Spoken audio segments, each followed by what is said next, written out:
Hello everyone, welcome to हमको education and this is geography series. मैं शिवानी आपके साथ एक नए टॉपिक के साथ, जिसमें आज हम बात करेंगे टाइप्स ऑफ इंडियन सॉइल।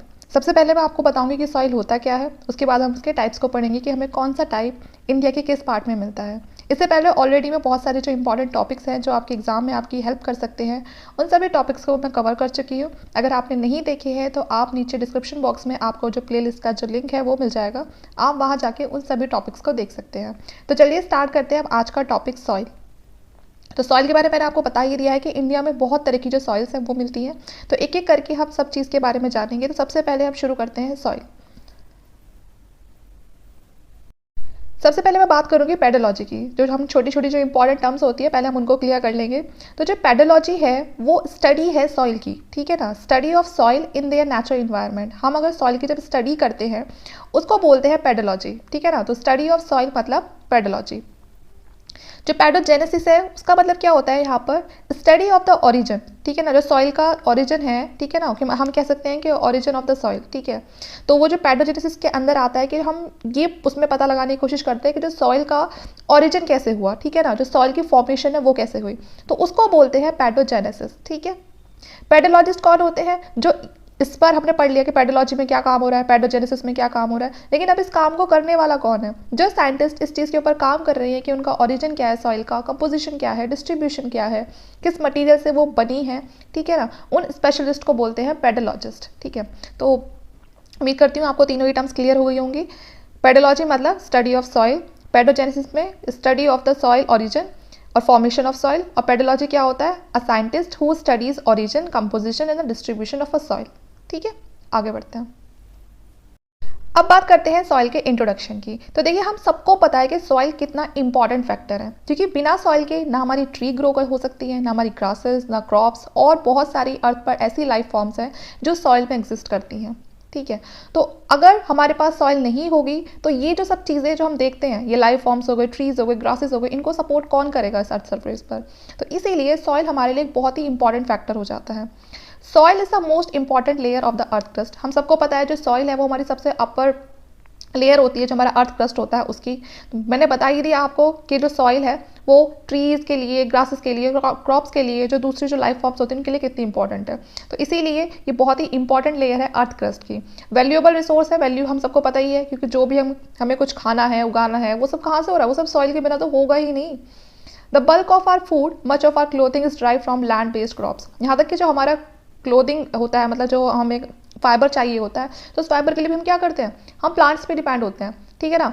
और वो प्लांट्स हमारे कहाँ पर होंगे, वो भी तो हमारे सॉइल पे ही होंगे। तो इसीलिए जो हमारी क्लोथिंग होती है या फिर हमें जो भी जो खाने के लिए चाहिए होता है, सब कुछ कहाँ से ड्राइव होकर आता है, वो जो लैंड बेस्ड क्रॉप होती है, जो सॉइल पर उगाई जाती है, वहीं से आता है। Soil has evolve over thousand of years. Soil को बनने में हज़ारों साल लग जाते हैं।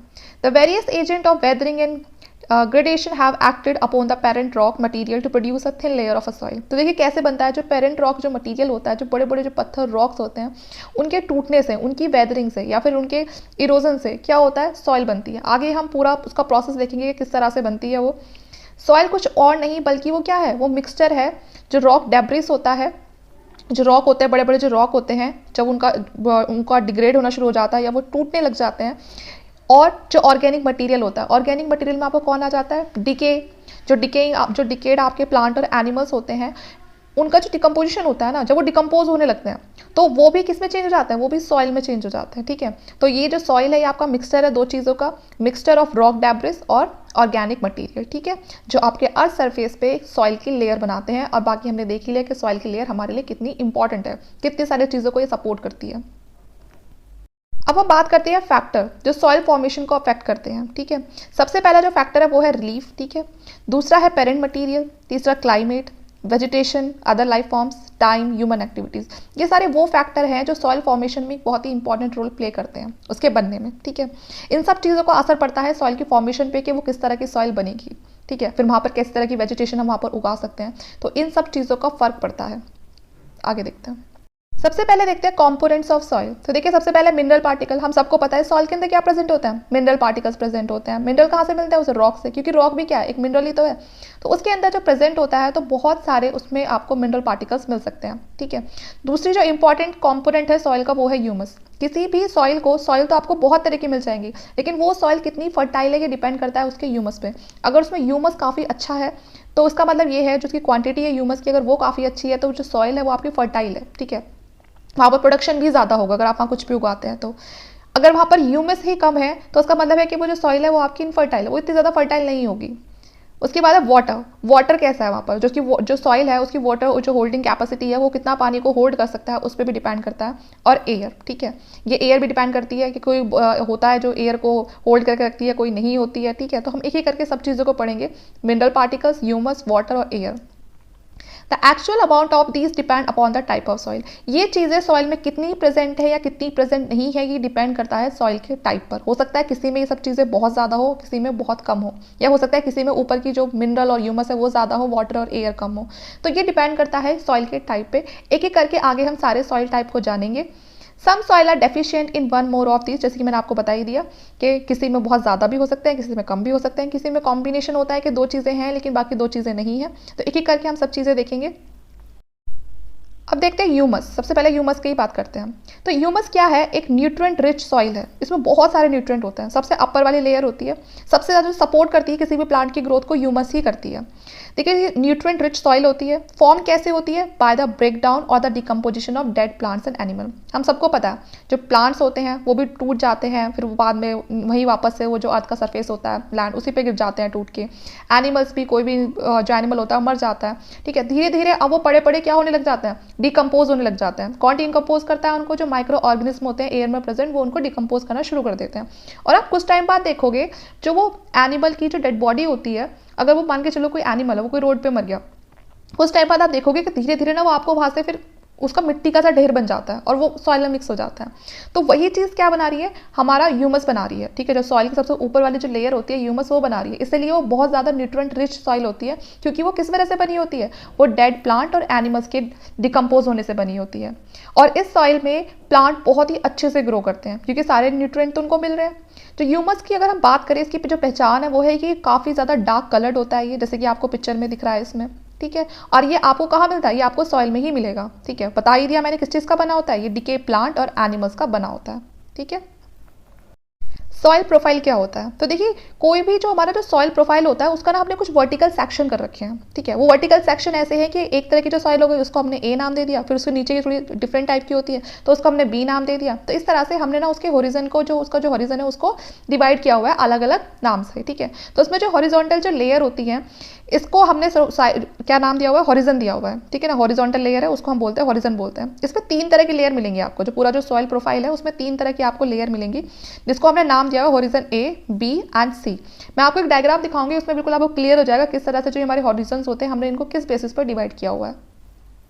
तो ये जो डायग्राम है इससे आपको क्लियर हो जाएगा। यहाँ पर जो आप देख रहे हो ओ हॉरिजन, ठीक है ना, इसे हम बोलते हैं जो ह्यूमस वाला होता है, जहाँ पर हमारी ह्यूमस प्रेजेंट होती है। ये फिर आपका ए हॉरिजन हो जाएगा, ठीक है। फिर यहाँ पर आपका ये बी हो जाएगा, फिर ये सी हो जाएगा, ये आर हॉरिजन हो जाएगा। यहाँ सबसे ज़्यादा नीचे क्या होती है, बेड रॉक होती है, ठीक है ना। यहाँ पर सबसे ज़्यादा आपको बड़े बड़े रॉक मिलेंगे। फिर ऊपर जाएंगे तो इन रॉक में थोड़ी थोड़ी वेदरिंग होनी शुरू हो जाती है, टूटने शुरू हो जाते हैं, तो यहाँ पर आपको थोड़ा कम दिखाई देगा, ठीक है। फिर ऊपर जाओगे तो ये और ज़्यादा वेदरिंग हो जाती है और थोड़ा सा ये मिट्टी जैसा बनना शुरू हो जाता है। फिर ये बी वाला हॉरिजन हो गया। फिर इसके ऊपर आप ये देखोगे, ठीक है, जहाँ तक जो हमारे प्लांट है वो नीचे तक अपनी जड़ों को लेकर आते हैं, ये हॉरिजन ए हो जाएगा हमारा, ठीक है, हमारा जहाँ पर हमारी सॉइल बन जाती है। तो जो ये आप देख रहे हैं ना बेड रॉक, ये नीचे बिल्कुल आपको बिल्कुल बड़े बड़े पत्थर होते हैं, बिल्कुल इस फॉर्म में एक रॉक की फॉर्म में देखने के लिए मिलेगी। लेकिन जैसे जैसे ऊपर जाते हैं इनकी जो वेदरिंग है वो चलती रहती है, जो उनका टूटना सा है वो चलता रहता है, जिस वजह से ऊपर जाते जाते जाते जाते ये सॉइल बन जाती है। तो इस तरह से हमें पता चल जाता है कि अगर हॉरिजन आर की बात हो रही है तो उसका मतलब ये है कि वहाँ पर उसकी बात हो रही है जहाँ पर बहुत ज़्यादा क्या है, रॉक्स हैं, ठीक है। तो इस तरह से हम समझ जाते हैं इनके हॉरिजन से कि कहाँ पर कितना ज़्यादा रॉक वाला पार्ट होगा और कहाँ पर कितना ज़्यादा सॉइल वाला पार्ट होगा। तो इस पिक्चर से आपको क्लियर हो गया होगा कि क्या हॉरिजन होते हैं, क्यों उनको इस तरह से डिवाइड किया हुआ है, ठीक है। अब बात करते हैं एक एक करके कि हम एक एक को देखेंगे सही से, सॉइल लेयर को, ठीक है। तो ये सबसे ऊपर वाला आप देख रहे हैं, यहाँ पर तो आप सभी जानते हैं उसको ना, पेड़ उग रहा है इस तरह से। इसके जस्ट नीचे ये क्या है, ये ओ होरिजन है, जिसे हम ह्यूमस बोलते हैं, ठीक है ना। हम ह्यूमस को ही ओ होरिजन के नाम से जानते हैं। फिर जो ये सबसे ऊपर जो टॉप सॉइल होती है जस्ट ह्यूमस के नीचे, इसे बोलते हैं ए होरिजन बोलते हैं। तो एक एक करके स्टडी करते हैं इनके बारे में। अगर ए हॉरिजन की बात करूँ तो ये टॉप मोस्ट जोन होता है, जैसे कि हमने भी डायग्राम में देखा, जहाँ पर ऑर्गेनिक मटेरियल कॉपरेटेड करता है, इनकॉपरेट होता है किसके साथ, मिनरल मैटर के साथ, न्यूट्रिएंट के साथ, वाटर के साथ, जो बहुत ज़्यादा नेसेसरी होता है किस लिए, प्लांट की ग्रोथ के लिए, ठीक है। तो यहाँ पर आपको सब मिलेगा, यहाँ पर आपको मिनरल भी मिलेंगे, न्यूट्रिएंट भी मिलेगा और वाटर भी मिलेगा। ये जो आपका हॉरिजन ए है, जो आप इस डायग्राम में देख रहे हैं यहाँ पर ये, ठीक है, यहाँ पर आपको सब मिलेगा। तो सबसे ज़्यादा प्लांट की जो ग्रोथ के लिए इंपॉर्टेंट होती है, ये दो लेयर बहुत ज़्यादा इंपॉर्टेंट होती है। ये सॉइल को फर्टाइल बनाती है और ये प्लांट की ग्रोथ को सपोर्ट करती है। इसके बाद देखते हैं फिर कौन सा आएगा। उसके बाद है हॉरिजन बी। जो हॉरिजन बी है वो ट्रांजिशन जोन है, ठीक है ना। वो किसके बीच की जोन है, वो हॉरिजन ए और जो हॉरिजन सी है इनके दोनों के बीच में लाई करती है, ठीक है। और contains matter derived from below as well as the above. तो इसके पास कुछ जो मैटर होता है वो हॉरिजन ए का होता है और कुछ जो मैटर होता है वो हॉरिजन सी का होता है, ठीक है। इसके पास कुछ ऑर्गेनिक मैटर होते हैं और यहाँ पर जो मिनरल मैटर होते हैं वो कैसे बनते हैं, वो वेदरिंग की वजह से बनते हैं। जैसे कि मैंने आपको कहा कि नीचे क्या होती है, जितना आप नीचे जाओगे उतना ज़्यादा क्या मिलेगा, आपको रॉक मिलेगा। तो रॉक बेसिकली क्या होता है, मिनरल्स ही होते हैं। तो यहाँ पर अभी आपको जो मिनरल मैटर है वो देखने के लिए मिलेगा। उसके बाद आता है हॉरिजन सी। जो हॉरिजन सी है वो लूज पेरेंट मटीरियल है, ठीक है। यहाँ पर जो कंकड़ पत्थर वाला है, जो रॉक वाला है, वो और ज़्यादा बढ़ने लग जाता है, ठीक है। This layer is the first stage in the soil formation process take place, eventually form above two layer. तो देखिए जो हॉरिजन सी है, यहाँ पर सॉइल का जो फॉर्मेशन है वो स्टार्ट हो जाती है। सॉइल बनना देखा जाए तो हॉरिजन सी में ही स्टार्ट होता है, क्योंकि इसके जो नीचे होता है वहाँ पर बड़े बड़े रॉक्स होते हैं। वो जब वेदरिंग होके जब सॉइल बनाते हैं तो वो हॉरिजन सी में आती है वो। तो यहाँ पर आपका पहली स्टेज है ये, जहाँ पर आपकी सॉइल की फॉर्मेशन टेक प्लेस करती है, ठीक है, दो लेयर में। This arrangement of layer is as the soil profile. तो ये जो हमने अभी हॉरिजन पढ़ी, horizon A, horizon B, horizon C, इन्हीं को हम क्या बोलते हैं, इन लेयर्स के अरेंजमेंट को बोलते हैं हम सॉइल प्रोफाइल बोलते हैं। एक बार डायग्राम में देख लेते हैं। ये डायग्राम आप देख रहे हो, सबसे पहले ऊपर क्या है, ये आपका ह्यूमस आ जाएगा, यहाँ पर ये ह्यूमस है, ठीक है। उसके बाद ये आपका ए हॉरिजन है। उसके बाद फिर आपका ये बी हॉरिजन दिखाई देगा आपको, यहाँ पर ये बी हॉरिजन आ जाएगा, ठीक है। किसके बीच का जोन है ये आपका, ये सी वाले का जोन है, ठीक है। कुछ सी वाला पार्ट दिखाई देगा आपको, कुछ यहाँ पर ए वाला पार्ट दिखाई देगा, उसको मिलके बनता है बी। तो ये ट्रांजिशन जोन है इन दोनों के बीच का। उसके बाद जो सबसे जो नीचे है यहाँ पर है फिर सी हॉरिजन, फिर आ जाता है आपका बेड रॉक, ठीक है ना। तो जो सी हॉरिजन है यहाँ पर मैंने कहा ना, जो वेदरिंग होती है वो यहाँ पर होनी स्टार्ट हो जाती है। जो आपका ये सी वाला पार्ट है, ये सी हॉरिजन, यहाँ पर वेदरिंग स्टार्ट हो जाती है। यहाँ पर तो होते ही बड़े बड़े रॉक्स होते हैं, यहाँ पर उनकी वेदरिंग स्टार्ट हो जाती है। इसीलिए बोला जाता है जो सॉइल फॉर्मेशन होती है वो आपकी कहाँ पर टेक प्लेस करती है, वो करती है आपकी सी हॉरिजन में, ठीक है। पहली बार सॉइल यही बननी शुरू होती है, फिर धीरे धीरे और बनती जाती है, ये ऊपर और ज़्यादा वेदरिंग होती है, फिर और ज़्यादा, फिर ऊपर ये बिल्कुल सब फाइन पार्टिकल्स हो जाते हैं, बिल्कुल जैसा आपको सॉइल दिखाई देती है, ठीक है। वरना ये बड़े बड़े रॉक्स होते हैं यहाँ नीचे। आगे देखते हैं। ये है बिल्कुल लास्ट वाला जो सॉइल प्रोफाइल का हमने देख कर आए हैं ना, उसमें जो सबसे जो लास्ट पे जो सबसे नीचे होता है उसे बोलते हैं पेरेंट रॉक बोलते हैं या बेड रॉक बोलते हैं, क्योंकि स्टार्टिंग वहीं से होती है बिल्कुल, तो इसीलिए उसको पेरेंट रॉक बोला जाता है। इन तीनों ही हॉरिजन जो हमने पढ़ा, हॉरिजन ए बी सी, इनके सबसे नीचे होता है ये, ठीक है, जिसे हम पेरेंट रॉक और बेड रॉक बोलते हैं। India has very relief feature. तो इंडिया के अपने पास बहुत सारे रिलीफ फीचर हैं अगर हम सॉइल के देखते हैं, और बाकी सब चीज़ों के भी, जैसे जो लैंड फॉर्म्स हैं, क्लाइमेटिक रीजन्स है, वेजिटेशन टाइप हैं, तो आपको हर जगह के अलग दिखाई देंगे। हम ये नहीं कह सकते कि इंडिया में पूरे एक तरह की सॉइल है, एक तरह का ही वेजिटेशन होता है, एक तरह का ही क्लाइमेट है, या सारी सॉइल की एक जैसी ही नीड है। आपको बहुत सारे अलग अलग टाइप्स दिखाई देंगे। These have contributed in the development of various types of soil in India। तो इसके अगर हम इनकी डेवलपमेंट चाहते हैं सॉइल में इंडिया की, तो हमारा ना इसमें कंट्रीब्यूशन भी उसी हिसाब से फिर होना चाहिए। अगर हम पुराने टाइम की बात करें तो जो सॉइल है उसको क्लासीफाई किया गया था दो ग्रुप्स में। एक ग्रुप तो वो था जिसे बोलते थे उर्वरा। उर्वरा वो ग्रुप होता था जिसमें जो सॉइल है वो फर्टाइल होती थी, वो तो फर्टाइल सॉइल होती थी, वहाँ पर आपकी अच्छी खासी आपकी जो कल्टीवेशन है वो हो सकती थी। दूसरी होती थी जो स्टेरल, मतलब वो अच्छी ज़मीन नहीं होती थी, उस पर जो कल्टीवेशन है वो अच्छा नहीं हो सकता था, तो उसको बोलते थे उसरा बोलते थे उसको, ठीक है। तो उर्वरा आपकी फर्टाइल वाली होती थी, और जो ये उसरा है ये आपकी जो स्टेराइल है, कि मतलब यहाँ पर इतनी अच्छी जो खेती वगैरह वो नहीं हो सकती थी, ठीक है। Since independence scientific survey of soil have been conducted by various agencies. तो देखिए इंडिपेंडेंस के बाद जैसे ही हमारा जो देश है वो आज़ाद हो जाता है, उसके बाद बहुत सारे साइंटिफिक सर्वेज जो सॉइल को लेके कंडक्ट कराए जाते हैं, जिससे कि हमें पता चल सके कि हमारे इंडिया में सॉइल है वो किस टाइप की है, और उसको वहाँ पर हम उसको अच्छा बनाने के लिए और क्या कर सकते हैं, ठीक है। सॉइल सर्वे ऑफ इंडिया कब इस्टेब्लिश किया गया था, 1956 में इसको इस्टेब्लिश किया गया था, ठीक है। कॉम्प्रिहेंसिव स्टडी हुई थी सॉइल की बहुत ज़्यादा कुछ एरियाज़ में, जैसे कि जो दामोदर वैली के जो आसपास वाला एरिया है वहाँ पर काफ़ी ज़्यादा कॉम्प्रिहेंसिव तरीके से वहाँ पर सॉइल को स्टडी किया गया था। और सॉइल सर्वे ऑफ इंडिया को कब स्टैब्लिश किया गया था, ये आपको याद रखना है, इन 1956। The National Bureau of Soil Survey and the Land Use of Planning and Institute under the control of Indian Council of Agriculture Research did a lots of study on Indian soil। ठीक है, तो जो national bureau of soil सर्वे है, साथ में जो दूसरे जो ICR, उन्होंने बहुत सारी स्टडी करी है इंडिया की जो सॉइल है उसके ऊपर, काफ़ी सारी स्टडी करी है। And in their effort to study soil and make it comparable at the international level, ICR has classified the Indian soil on the basis of their nature.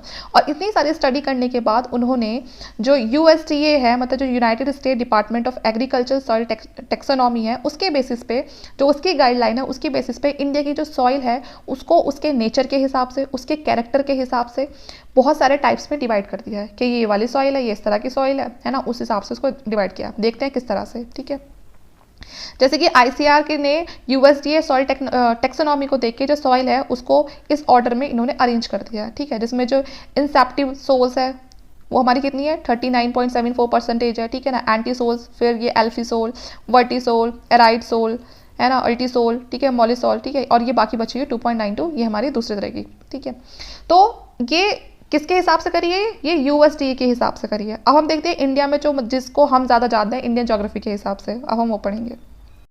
Classification of soil on the basis of genesis, colour, composition and location, the soil of India have been classified. तो हमने किस हिसाब से classify कर रखा है अपने India के अंदर, उसके कलर को देख के, उसके कंपोजिशन को देख के कि वो बनी किस चीज़ से है, उसके लोकेशन को देख के कि कहाँ पर है वो। ठीक है, हमने सॉइल को इंडिया के अलग अलग टाइप्स में उसको कैटेगराइज कर दिया। जैसे कि पहली है एलुवियल सॉइल, फिर है हमारी black soil, red and yellow soil, laterite soil, arid soil, saline soil, ठीक है ना, पीटी सॉइल, फॉरेस्ट सॉइल। ठीक है, तो ये कुछ टाइप्स हैं सॉइल के, इनको एक ही करके हम पढ़ेंगे। अगर आप इस डायग्राम में आप देख सकते हो तो यहाँ पर आपको पता चल रहा है कि कितनी तरह की सॉइल हैं।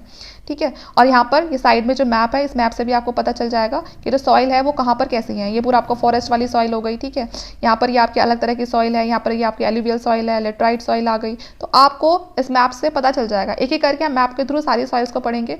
ये यहाँ पर ये उन सॉइल्स की सबकी पिक्चर्स हैं। ठीक है, यहाँ देखिए इस मैप में दिखाया हुआ है कि देखिए आपको ग्रीन वाला जो पार्ट दिख रहा है ना, फॉरेस्ट और माउंटेन वाला, ये पूरा क्या है आपका, ये सारी आपकी फॉरेस्ट सॉइल है। ये जो इतना पार्ट दिख रहा है ना, ये जो इस तरह का जो ग्रीन है, ये आपका फॉरेस्ट सॉइल वाला पार्ट है। यहाँ पर आपको फॉरेस्ट सॉइल मिलेगी और इस सॉइल का अपना अलग कंपोजिशन होता है, अलग कलर होता है, थोड़ी डिफरेंट होती है बाकी सबसे, तो इसलिए इसकी एक कैटेगरी डिवाइड कर दी है। दूसरा देखते हैं इसमें जो हमारा एलुवियल सॉइल है। एलुवियल सॉइल हमारा ये है सारा का सारा, ये जो यहाँ से आपको दिख रहा है ये पूरा। ठीक है, एलुवियल सॉइल मैंने आपको पहले भी बताया था कैसे बनता है। इसको जो रिवर्स आती है, जो हिमालय से जो रिवर आती है, वो अपने साथ बहुत सारा सिल्ट और सैंड लेकर आती हैं और वो सब इन्होंने यहाँ पर डाल दिया था। यहाँ पर पहले पूरी वैली हुआ करती थी, उसको इन्होंने उस सिल्ट और सैंड से रिवर्स ने भर दिया और ये पूरा प्लेन एरिया बन गया। ये जो एलुवियल सॉइल होती है सबसे ज़्यादा फर्टाइल होती है कल्टिवेशन के लिए। ठीक है, तो यहाँ पर खेती बाड़ी बहुत अच्छी होती है, इसीलिए इस एरिया को क्या बोलते हैं, ग्रेन बाउल ऑफ इंडिया भी बोलते हैं। ठीक है ना, कि इंडिया का धान का कटोरा कहा जाता है, क्योंकि सबसे अच्छी जो फसल होती है वो यहीं पर ही होती है। आगे देखते हैं red and yellow soil. Red and yellow soil का आपको दिख रहा है जो ये पूरा पार्ट है नीचे, ये ज़्यादा आपको जो डेक्कन वाला पार्ट है यहाँ पर दिखने के लिए मिलता है यहाँ पर। ठीक है, रेड एंड येलो सॉइल। यहाँ पर आपको पता है ये जो लैंड है ज़्यादातर पूरी जो रेड सॉइल होती है वो रेड इसलिए होती है क्योंकि यहाँ पर आयरन की मात्रा ज़्यादा होती है। ठीक है, तो इसलिए ये रेड, और जैसे ही वो थोड़ी सी उसमें पानी गिर जाता है तो उस वजह से वाटर के साथ मिक्स होते ही वो उसका जो कलर है वो येलो हो जाता है।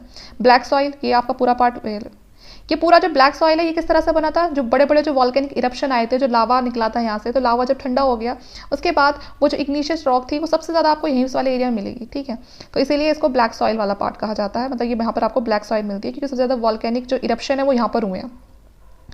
उसके बाद फिर देखते हैं लेटराइट सॉइल। ये जो पिंक पिंक वाला जो आप पार्ट देख रहे हो यहाँ पर, ये पूरा ये जो इस तरह का थोड़ा थोड़ा सा ये बॉर्डर वाला जो पार्ट है, ये यहाँ पर ही आपकी लेटराइट सॉइल। एराइट सॉइल का हम सबको पता है जहाँ पर बहुत ज़्यादा डेजर्ट वाला एरिया होता है, जहाँ पर पानी की बहुत ज़्यादा कमी है यहाँ पर। ठीक है, तो ये हमारा एरिड सॉइल हो गया। ठीक है, तो आपको इस मैप से क्लियर हो गया होगा। अब एक एक करके पढ़ते हैं। सबसे पहले जानेंगे हम एलुवियल सॉइल के बारे में। तो देखिए जो मैंने आपको बताया, एलुवियल जो सॉइल है वो सबसे ज़्यादा आपको नॉर्दर्न प्लेन्स में मिलेगी। ठीक है, और रिवर वैलीज में मिलेंगी। मैंने आपको बता दिया नॉर्दर्न प्लेन वही वाला जो यूपी, बिहार, पंजाब, हरियाणा वाला जो एरिया है वहाँ पर आपको सबसे ज़्यादा एलुवियल सॉइल मिलेगी।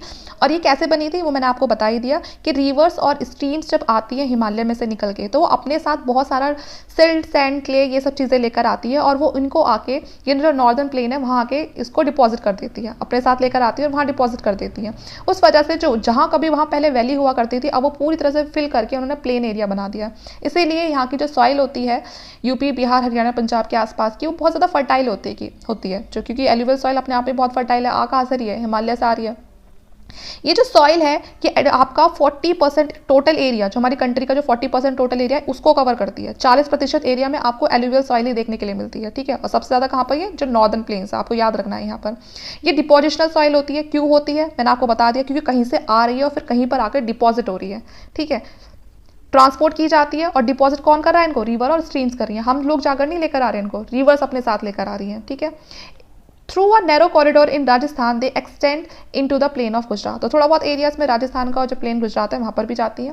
Peninsular region they are found in deltas of east of the coast and in the river valley. जब मैंने आपको रिवर के बारे में पढ़ाया था तो मैंने आपको बताया था कि जो डेल्टा वाला पार्ट होता है वहाँ पर भी आपको एलुवियल सॉइल मिलता है, क्योंकि जो डेल्टा है वो किससे बन रहा है? वो आपका रिवर से ही तो बनता है। सुंदरबन डेल्टा के बारे में जब मैंने आपको पढ़ाया था तो मैंने आपको बताया था कि जो सुंदरबन डेल्टा है वो आपका किस दो रिवर की वजह से बनता है? गंगा और ब्रह्मपुत्र की वजह से बनता है, ठीक है। तो अब वही रिवर तो क्या लेकर आ रही है? ये एलुवियल सॉइल लेकर आ रही है अपने साथ। तो इसीलिए जहाँ पर डेल्टाज होते हैं वहाँ पर भी आपको कुछ पार्ट एलुवियल सॉइल का मिल जाता है। एलुवियल सॉइल का अगर हम नेचर देखें तो ये सैंडी, लोमी से क्ले, थोड़ा लोमी होता है, थोड़ा चिकनाहट वाला सा होता है, जो चिकनी मिट्टी जैसा होता है, ठीक है। और थोड़ा क्ले तक हो जाता है जो उसका नेचर होता है, ठीक है। They are generally rich in potash but poor in phosphorus. तो इसमें ज़्यादातर पोटाश काफ़ी ज़्यादा अच्छी मात्रा में मिल जाता है आपको, लेकिन जो फॉस्फोरस होता है वो उसमें कम होता है। ये आप ये जो पिक्चर देख रहे हो इस तरह की होती है आपकी एलुवियल सॉइल जो होती है, ठीक है ना। दिखने में इस तरह से होती है ये। मॉइस्चर कंटेंट भी अच्छा होता है और थोड़ी छूने में थोड़ी हल्का हल्का ना इसमें चिकनापन सा होता है, थोड़ा चिकनी मिट्टी जैसी होती है, ठीक है। ये जो डायग्राम है इसमें से मैं आपको भी बताऊंगी इसके इसमें भांगर क्या है, खादर क्या है, ठीक है। तो यहाँ पर ये एलुवियल सॉइल के बारे में ही है। जो एलुवियल सॉइल है वो आपको दो तरीके से मिलेगी, एक आपको खादर की फॉर्म में मिलेगी, एक आपको भांगर की फॉर्म में मिलेगी। तो मैं आपको बता दूँ, सबसे पहले हमें क्या दिखाई दे रहा है इस डायग्राम में? हमें ये हिमालयास दिख रहे हैं। यहाँ से फिर ये भाबर होता है जहाँ से ये ऐसे निकल कर आ रही है स्ट्रीम्स, ठीक है। फिर यहाँ से निकल कर आ रही हैं। तो ये अपने साथ जो भी सॉइल लेकर आती हैं वो सारी यहाँ पे डिपॉजिट कर देती हैं, जो आप एरिया देख रहे हो, ठीक है। अब ये यहाँ पर जो आपको बिल्कुल इस रिवर के बिल्कुल यहाँ पर मिल रही है, बाउंड्री पे जो सॉइल मिलती है ये होती है नई, क्योंकि ये यहीं ला के इसको सीधा यहाँ डिपॉजिट कर रही है।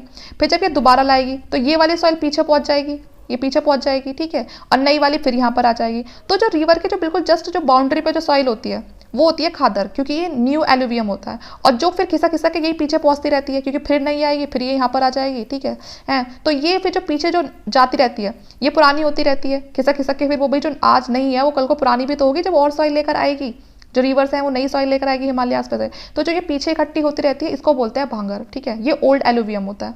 तो आपको इस डायग्राम से क्लियर हो गया होगा कि जो रिवर के बिल्कुल साइड में ही होती है, बिल्कुल वो कलेक्शन होता है, वो जो डिपोजिशन होता है वो होता है न्यू एलुवियम सॉइल का, जो बिल्कुल अभी आ रही है रिवर के थ्रू, ठीक है। और जो पीछे इकट्ठी होती जा रही है ये है ओल्ड, है ना, जो पहले कभी आई थी लेकिन अब पुरानी हो गई है, अब वो पीछे होती जा रही है क्योंकि नई आ रही है तो जगह तो बनानी पड़ेगी ना। तो इस तरह से आती है पूरी स्ट्रीम अपने साथ सब चीज़ें लेकर।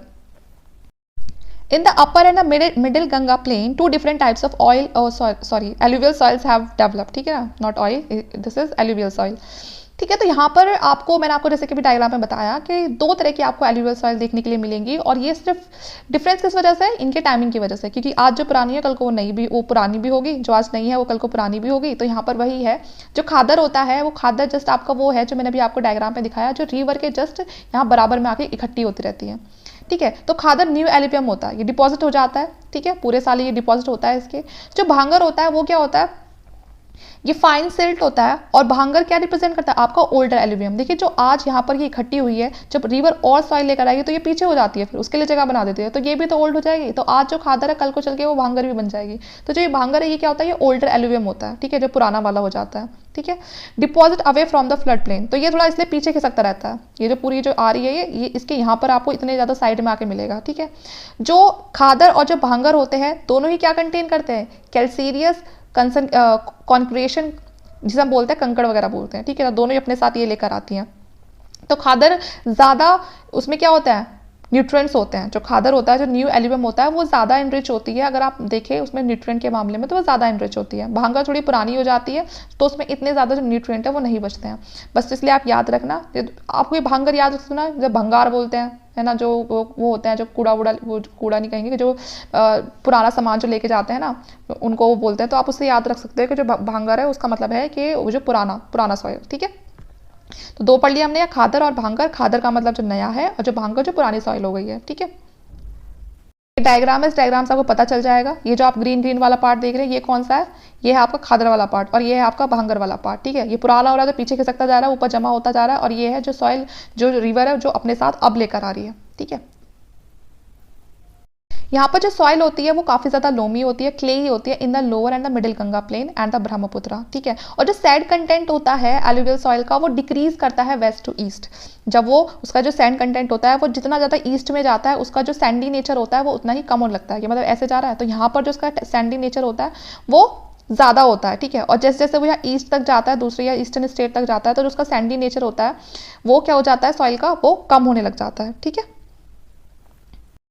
The colour of the alluvial soil varies from the light grey to ash grey, ठीक है। जो एलुवियल सॉइल का जो कलर होता है बेसिकली वो आपका लाइट ग्रे से आपको एश ग्रे तक देखने के लिए मिलता है।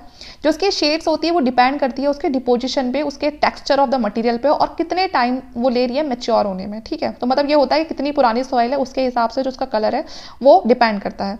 Alluvial soil are intensively cultivated, तो जैसे मैंने कहा कल्टिवेशन के लिए जो एलुवियल सॉइल होती है वो बेस्ट होती है, कि सबसे ज़्यादा फर्टाइल सॉइल यही होती है हमारी, ठीक है।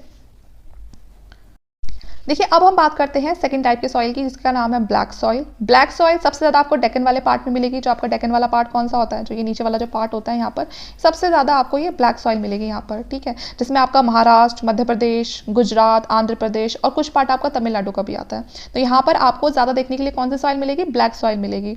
अगर हम बात करें गोदावरी जो कृष्णा रिवर है उसके अपर रीचेस की, या फिर जो नॉर्थ वेस्टर्न पार्ट है डेक्कन प्लेटू का, तो वहाँ आपको ब्लैक सॉइल काफ़ी ज़्यादा डीप मिलती है, ठीक है। और ये जो सॉइल होती है इसको रेगूर सॉइल भी बोलते हैं। ये बहुत ज़्यादा पूछा जाता है कि जो ब्लैक सॉइल होती है उसका दूसरा नाम क्या होता है, जो रेगूर सॉइल है वो किसे कहा जाता है। तो ब्लैक सॉइल को ही रेगूर सॉइल कहा जाता है, और ब्लैक सॉइल को ही ब्लैक कॉटन सॉइल कहा जाता है, क्योंकि जो कॉटन उगाने के लिए जो सबसे बेस्ट जो सॉइल है वो आपकी ब्लैक सॉइल ही है। तो ये इसमें सबसे इंपॉर्टेंट दो ही पॉइंट है कि रेगूर सॉइल किसे बोलते हैं, तो ये आपकी ब्लैक सॉइल को बोलते हैं। और कॉटन के लिए सबसे ज़्यादा इंपॉर्टेंट सॉइल कौन सी है उसके कल्टीवेशन के लिए, तो वो भी आपकी ब्लैक सॉइल है। ये आपने देखा होगा कि कॉटन के जो किस तरह से कॉटन को उगाया जाता है, तो ये जिस सॉइल पर ये उगाई गई है ये आपकी ब्लैक सॉइल है। सबसे ज़्यादा इसलिए कॉटन आपको महाराष्ट्र और जो गुजरात है वहीं से देखने के लिए मिलता है।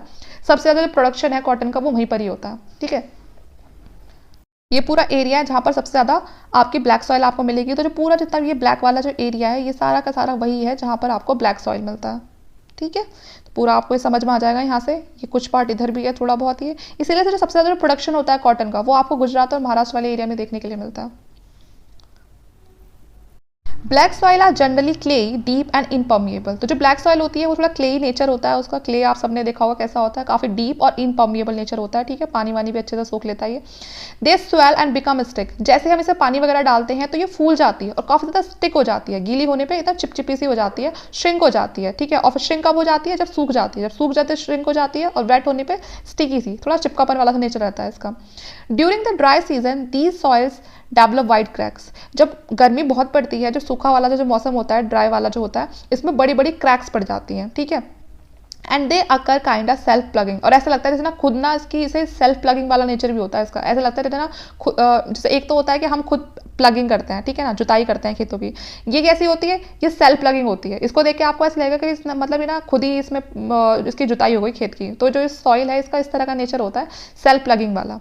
Because of this character of slow absorption and loss of moisture, ये पानी को स्लो एब्जॉर्ब करती है, लेकिन उतने ही क्या होता है उसमें जो मॉइस्चर है उसको उतनी देर तक फिर रोक के भी रखती है। तो जो मॉइस्चर है उसका ज़्यादा लॉस भी नहीं होता है। The black soil retain the moisture for a very long time, जैसे मैंने आपको कहा कि बहुत लंबे टाइम तक ये मॉइस्चर को अपने अंदर होल्ड करके रखती है। तो इसीलिए वहाँ पर अगर बारिश ना भी पड़े तो वो क्रॉप की हेल्प करती है उसको सस्टेन करने के लिए, क्योंकि इसके पास कैपेबिलिटी है, इतनी एबिलिटी है कि ये पानी को होल्ड करके रख सकती है, ठीक है। जल्दी ये एकदम ना तो ग्राउंड वाटर में जाने देती है ना उसको इवापोरेट होने देती है। तो इसीलिए वहाँ पर जो क्रॉप होती हैं जो ब्लैक सॉइल में उगाई जाती है उनको अच्छा खासा ये मतलब सस्टेन करने के लिए जो सॉइल है ये उसकी हेल्प करती है, अगर बारिश ना भी हो या पानी की कमी पड़ जाए तो, ठीक है। तो यहाँ पर जो इंपॉर्टेंट चीज़ बनती है वो ये है कि पूछा जाता है कि कौन सी सॉइल है जो सेल्फ प्लगिंग है, ठीक है ना। तो वो हमारी कौन सी सॉइल है, ब्लैक सॉइल है, ठीक है। और सबसे ज़्यादा किस लिए, कॉटन के लिए ये बहुत ज़्यादा इंपॉर्टेंट है, ठीक है। स्लो एब्जॉर्प्शन होती है और काफ़ी लंबे टाइम तक फिर उस मॉइस्चर को होल्ड करके भी रखती है। तो इसीलिए क्रॉप उगाने के लिए अच्छी है ये क्रॉप, मतलब जो जिस तरह की क्रॉप वहाँ उगाई जाती है, क्योंकि अगर बारिश नहीं भी होती है तो फिर भी ये उसको सस्टेन करने के लिए काफ़ी ज़्यादा हेल्पफुल होती है। Chemically the black soil are rich in lime, iron, magnesium, aluminium, ठीक है। तो ये कुछ हमारे जो केमिकल्स हैं जो इंपॉर्टेंट है, तो ये सबके सब हमारे ब्लैक सॉइल में प्रेजेंट होता है, लाइम, आयरन, मैग्नीशिया, एल्यूमिनिया, इसमें पोटाश भी होता है, ठीक है। लेकिन जो ब्लैक सॉइल होता है उसमें फॉस्फोरस नहीं होता, उतना कमी होती है फॉस्फोरस की, नाइट्रोजन की भी कमी होती है, जो ऑर्गेनिक मैटर है उनकी भी कमी होती है। कलर की बात करें तो ये डीप ब्लैक से लेके आपको ग्रे तक की दिखाई देगी, है ना। यहाँ पर कलर आप देख सकते हैं, एकदम आपको डार्क ब्लैक भी दिखाई देगी, आपको ग्रे भी दिखाई देगी, और एक बीच का दोनों का एवरेज कलर भी दिखाई देगा। तो इसलिए याद रखना कि इसमें आपका लाइम होता है, आयरन होता है, मैग्नीशिया होता है, एल्यूमिना होता है, पोटेश भी कंटेन करती है, लेकिन कमी कहाँ पर होती है आपकी, फॉस्फोरस में, नाइट्रोजन में और ऑर्गेनिक मैटर में। कलर भी आपको इस पर काफ़ी सारे दिख जाएंगे, ग्रे से लेके डार्क ब्लैक तक, ठीक है। अब बात करते हैं हम रेड एंड येलो सॉइल की। जो रेड सॉइल होता है वो किस चीज़ पर डेवलप कर, मतलब किस चीज़ से बना हुआ होता है, वो होता है crystalline igneous rock in areas of low rainfall in the eastern and the southern part of the Deccan plateau. तो ये जो सबसे ज़्यादा जो आपको रेड और येलो सॉइल दिखाई देगा वो आपको डेक्कन प्लेट्यू वाले एरिया में दिखाई देगा, और यहाँ पर बारिश होती है काफ़ी कम, इस वाले एरिया में बारिश काफ़ी कम होती है। जो रेड सॉइल होता है वो आपको कौन से उससे बना होता है, रॉक से, वो आपको इग्निशियस रॉक से बना होता है। इग्निशियस रॉक आपकी कौन सी होती है, जब वॉल्केनिक इरप्शन होता है, जो लावा निकलता है, जब वो लावा ठंडा हो जाता है तो वो इग्निशियस रॉक में बदल जाता है। उसी से हम, उसी के इरोड होने से या उसी के डिग्रेड होने से, वेदरिंग से हमारी क्या बनती है, रेड सॉइल बनती है, ठीक है। Along द पिडमॉइंट जोन, पिडमॉइंट जोन क्या कौन सा होता है, फुट हिल्स होती हैं। कोई भी अगर आपके जैसे माउंटेन रेंजेस हैं तो उसका जो बेस होता है, ठीक है, उसको बोलते हैं पिडमॉइंट जोन बोलते हैं। तो जो पिडमॉइंट जोन है, मतलब जो फुट हिल वाला एरिया है वेस्टर्न घाट का, वेस्टर्न घाट का उसको बोलते हैं, वेस्टर्न घाट की बहुत सारी पहाड़ियाँ हैं, रेंज है पूरी की पूरी, तो वहाँ का जो उसका फुट हिल्स वाला जो पार्ट है, जो उसका इनका बेस है, ठीक है, वहाँ पर उस पूरे के पूरे एरिया में आपको यही सॉइल मिलेगी, रेड लॉमी सॉइल, ठीक है ना। सबसे ज़्यादा आपको रेड सॉइल मिलेगी कहाँ पर, जो पहाड़ी जो क्षेत्र है वहाँ का जो बेस है, पहाड़ियों का जो बेस है नीचे, वहाँ पर सबसे ज़्यादा आपको रेड और येलो सॉइल ही देखने के लिए मिलेगी। यहाँ पर मैंने नीचे बता रखा है जो पेडमॉइंट है वो क्या होता है। पेडमॉइंट कुछ और नहीं बल्कि जो माउंटेन होता है उसका बेस होता है। जो पेडमॉइंट जो वर्ड है वो एक इटालियन वर्ड है, जिसमें जो पिड है इसका मतलब माउंट है, ठीक है ना, जो मतलब पहाड़ वगैरह होते हैं, और नीचे जो फुट वो सॉरी जो मीन है यहाँ पर जो माउंट है उसका मतलब आपका फुट और हिल से है, ठीक है। तो पिड आपका मतलब फुट, ठीक है, और यहाँ पर जो माउंट है उसका मतलब आपका हिल एरिया, ठीक है। तो पूरा का पूरा जो मतलब जो बन के आता है वो आपका ये है कि जो फुट हिल्स वाला जो पार्ट है किसी भी पहाड़ी का या किसी भी माउंटेन का, ठीक है, किसी भी माउंटेन का बेस आपका पिडमॉइंट कहलाता है, और वहीं पर ही आपको रेड और येलो सॉइल देखने के लिए मिलेगी। इस मैप में आपको दिख रहा होगा ये आपकी रेड एंड येलो सॉइल है। इस तरह से इसका कलर चेंज हो जाता है। जैसे ही रेड सॉइल में थोड़ा बहुत मॉइस्चर कंटेंट बढ़ता है तो उसका जो कलर होता है वो येलो हो जाता है। या अंदर आपको साइड में मैप दिख रहा है, इसमें आपको ये रेड और येलो सॉइल कहाँ कहाँ पर है, आपकी जो पूरा ये रेड वाला जो पार्ट है आपका, यहाँ पर आपकी ये रेड और येलो सॉइल है। तो देखिए काफ़ी सारा अच्छा खासा पार्ट है ये डेक्कन प्लेट्यू का, जहाँ पर आपको रेड सॉइल वाला पार्ट आपको दिख जाएगा, ठीक है। रेड क्यों है ये, क्योंकि इसमें आयरन काफ़ी ज़्यादा होता है, जो आयरन का जो प्रेजेंस है वो काफ़ी ज़्यादा होता है, ठीक है। तो इसीलिए जो उसका कलर होता है वो आपको कैसा दिखाई दे रहा है, वो आपको रेड दिखाई दे रहा है। यहाँ पर देखिए जो रॉक्स होते हैं उसके भी ना अपने 3 टाइप्स होते हैं। जैसे कि मैंने अभी आपको बताया जो रेड सॉइल है किससे बनी हुई है, वो इग्निशियस रॉक से बनी हुई है। तो थोड़ा सा ना ये रॉक के बारे में देख लेते हैं। सबसे पहले हमारी इग्निशियस रॉक है। इग्निशियस रॉक में मैंने आपको बता दी वॉल्केनिक इरप्शन होता है, लावा निकलता है, जब वो लावा ठंडा हो जाता है तो वो इग्निशियस रॉक में कन्वर्ट हो जाता है।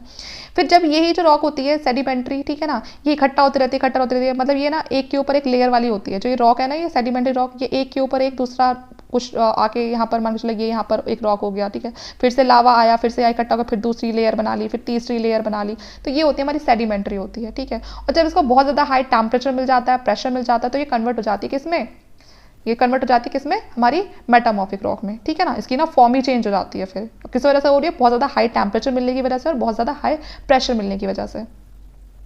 जो आपकी रेड और जो येलो सॉइल होती है वो आपको ज़्यादा कहाँ मिलती है, आपको उड़ीसा में दिखाई देगी, छत्तीसगढ़ में मिलेगी, ठीक है ना, और जो मिडिल गंगा का जो ऊपर नीचे साउदर्न वाला पार्ट है वहाँ पर मिलेगी। तो ठीक है, तो जो पूरा ज़्यादातर जो डेक्कन वाला पार्ट है वहाँ पर आपको रेड और येलो सॉइल दिखाई देगी। जो ये रेडिश कलर होता है, जैसे कि मैंने आपको बताया, जो आयरन प्रेजेंट होता है इसमें, ठीक है, तो इसीलिए वहाँ पर आपको उस सॉइल का जो कलर है वो आपको रेडिश दिखाई देगा। ये येलो तब दिखाई देती है जब इस पर हाइड्रेटेड फॉर्म में मिलती है, कि जब उसमें थोड़ा बहुत पानी मिल जाता है, इसका मॉइस्चर कंटेंट ज़्यादा हो जाता है, तो तब आपको ये येलो दिखाई देगी। काफ़ी ज़्यादा फाइन ग्रेन इसमें रेड और येलो सॉइल होती है, नॉर्मली फर्टाइल होती है, ठीक है, जो आपकी फाइन ग्रेन फॉर्म में मिलती है, ठीक है, मतलब एकदम फाइन, एकदम मतलब यहाँ पर ना आपको कुछ जो इसके ग्रेन है वो बहुत पतले दिखाई देंगे। मान के चलिए जैसे कि होता है ना, एक होता है हमारे पास वीट है, ठीक है, जब आप वीट का उसका दलिया बनाते हो थोड़ा मोटा होता है वो, ठीक है, वो उतना पतला नहीं होता, इतना फाइन नहीं होता, लेकिन जब आप उसका आटा बना देते हो वो कितना फाइन हो जाता है। तो यहाँ पर वही है, जब रेड और येलो सॉइल बहुत ज़्यादा फाइन होती है तो वो नॉर्मली फर्टाइल होती है, लेकिन जब उसमें कोर्स ग्रेन्ड होते हैं, थोड़े मोटा होती है वो सॉइल, तो यहाँ पर वो ड्राई अपलैंड एरियाज में मिलती है और उसकी जो फर्टिलिटी होती है वो भी इतनी अच्छी नहीं होती, ठीक है ना, इनफर्टाइल होती है, मतलब इतनी ज़्यादा उसमें फर्टिलिटी नहीं होती कि वो बहुत अच्छा कोई प्रोडक्शन आपको दे सके। जनरली ये पुअर होती है नाइट्रोजन में और फॉस्फोरस में और ह्यूमस में, ठीक है। तो आपका नाइट्रोजन की भी कमी होती है, फॉस्फोरस की भी कमी होती है और ह्यूमस की भी कमी होती है, और ये सब चीज़ सबसे ज़्यादा किस में होती है, एलुवियल सॉइल में होती है, इसीलिए वो प्रोडक्शन के लिए, कल्टिवेशन के लिए बहुत ज़्यादा अच्छी होती है। अब हम बात करते हैं लेटराइट सॉइल की। देखिए, जो laterite has been derived from the Latin word later which means brick, ठीक है। तो इसका नाम इसलिए रखा है क्योंकि सबसे ज़्यादा जो ये सॉइल है ये किस चीज़ को बनाने में लग रही है, ब्रिक्स, जो ईंटें होती हैं, पकी हुई जो ईंटें होती हैं जिनसे हम घर वगैरह बनाते हैं अपने, तो वो इसी लेटराइट सॉइल से बनी होती हैं। जो लेटराइट सॉइल है ये डेवलप हुई है इस एरिया में हाई टेम्परेचर की वजह से, क्योंकि इन एरियाज़ का टेम्परेचर बहुत हाई रहता है। दूसरा, यहाँ पर हाई रेनफॉल होती है, ठीक है, बारिश बहुत ज़्यादा होती है और हाई टेम्परेचर की वजह से ये लेटराइट सॉइल बनती है। होता क्या है, कोई भी जो ट्रॉपिकल वो सॉरी जो लीचिंग की वजह से, ठीक है, रिजल्ट ऑफ इंटेंस लीचिंग, जो सॉइल होती है, जब जिस जगह बहुत ज़्यादा बारिश होती है वहाँ की सॉइल के साथ क्या प्रॉब्लम हो जाती है कि वहाँ पर लीचिंग होने लगती है। लीचिंग का मतलब ये होता है कि जो सॉइल का जो सबसे ऊपर वाला जो पार्ट होता है वहाँ पर जो न्यूट्रिएंट रिच जो मटेरियल होता है उसका वॉश आउट हो जाता है, वो वहाँ से हट जाता है। इतनी ज़्यादा बारिश होती है कि ना उसके उस वाले पार्ट को वो वॉश आउट कर देती है, जो न्यूट्रिएंट रिच होता है। इसी वजह से ये लेटराइट सॉइल वहाँ पर बनती है, क्योंकि उसका जो ऊपर वाला पार्ट होता है वो तो पूरा का पूरा वॉश आउट हो जाता है, जिस वजह से वो किसी कल्टीवेशन वगैरह में काम आए। बाद में क्या यूज़ बचता है सबसे ज़्यादा, इसका काम सबसे ज़्यादा फिर ये ब्रिक्स बनाने के लिए काम में यूज़ आता है। तो कोई पूछे कि कौन सी सॉइल है जो सबसे ज़्यादा लीचिंग को फेस करती है, तो वो आपके लेटराइट सॉइल है, ठीक है। लीचिंग में वही है जो ऊपर का जो न्यूट्रिएंट रिच जो लेयर होती है वो वॉश आउट हो जाती है, बारिश इतनी ज़्यादा तेज़ होती है वहाँ पर कि वो उसको धोके रख देती है बिल्कुल अच्छे से। ये नीचे आप देख ही रहे हो, नीचे किस तरह से ये पूरी की पूरी ये ईंटें वगैरह बन रही है, तो यहाँ पर ये इनके लिए काम में आती है, और आगे चल के जो ये ईंटें वगैरह होती है हमारे घर, फैक्ट्री, ठीक है, जहाँ पर भी आपको कुछ बनाना है तो आप इन्हीं का यूज़ करते हैं। इस मैप में आप देख सकते हैं कहाँ पर आपका लेटराइट सॉइल है। तो जो पूरा जो लाइट ये स्किन कलर आपको दिखाई दे रहा है, ये वाला जो पार्ट है ये छोटा छोटा सा आपको दिखाई दे रहा है, ये जगह जगह, ठीक है। ये यहाँ पर कौन सी सॉइल मिलेगी आपको, लेटराइट सॉइल मिलेगी। और लेटराइट सॉइल किस लिए यूज़ में आती है, ब्रिक्स को बनाने के लिए, ठीक है। और काफ़ी ज़्यादा लीचिंग होती है, जी सॉइल है इसकी लीचिंग हो चुकी होती है, जिसमें जो इंपॉर्टेंट जो न्यूट्रिएंट होते हैं वो सारे के सारे वॉश आउट हो जाते हैं, क्योंकि इन एरियाज़ में रेनफॉल काफ़ी ज़्यादा हाई होती है। With rain lime and silica are leached away, जैसे कि मैं आपको बता ही रही हूँ कि लेटराइट सॉइल में जो लाइम होता है, सिलिका होता है, वो लीच अवे हो जाता है, ठीक है, वो सारा का सारा वॉश आउट हो जाता है।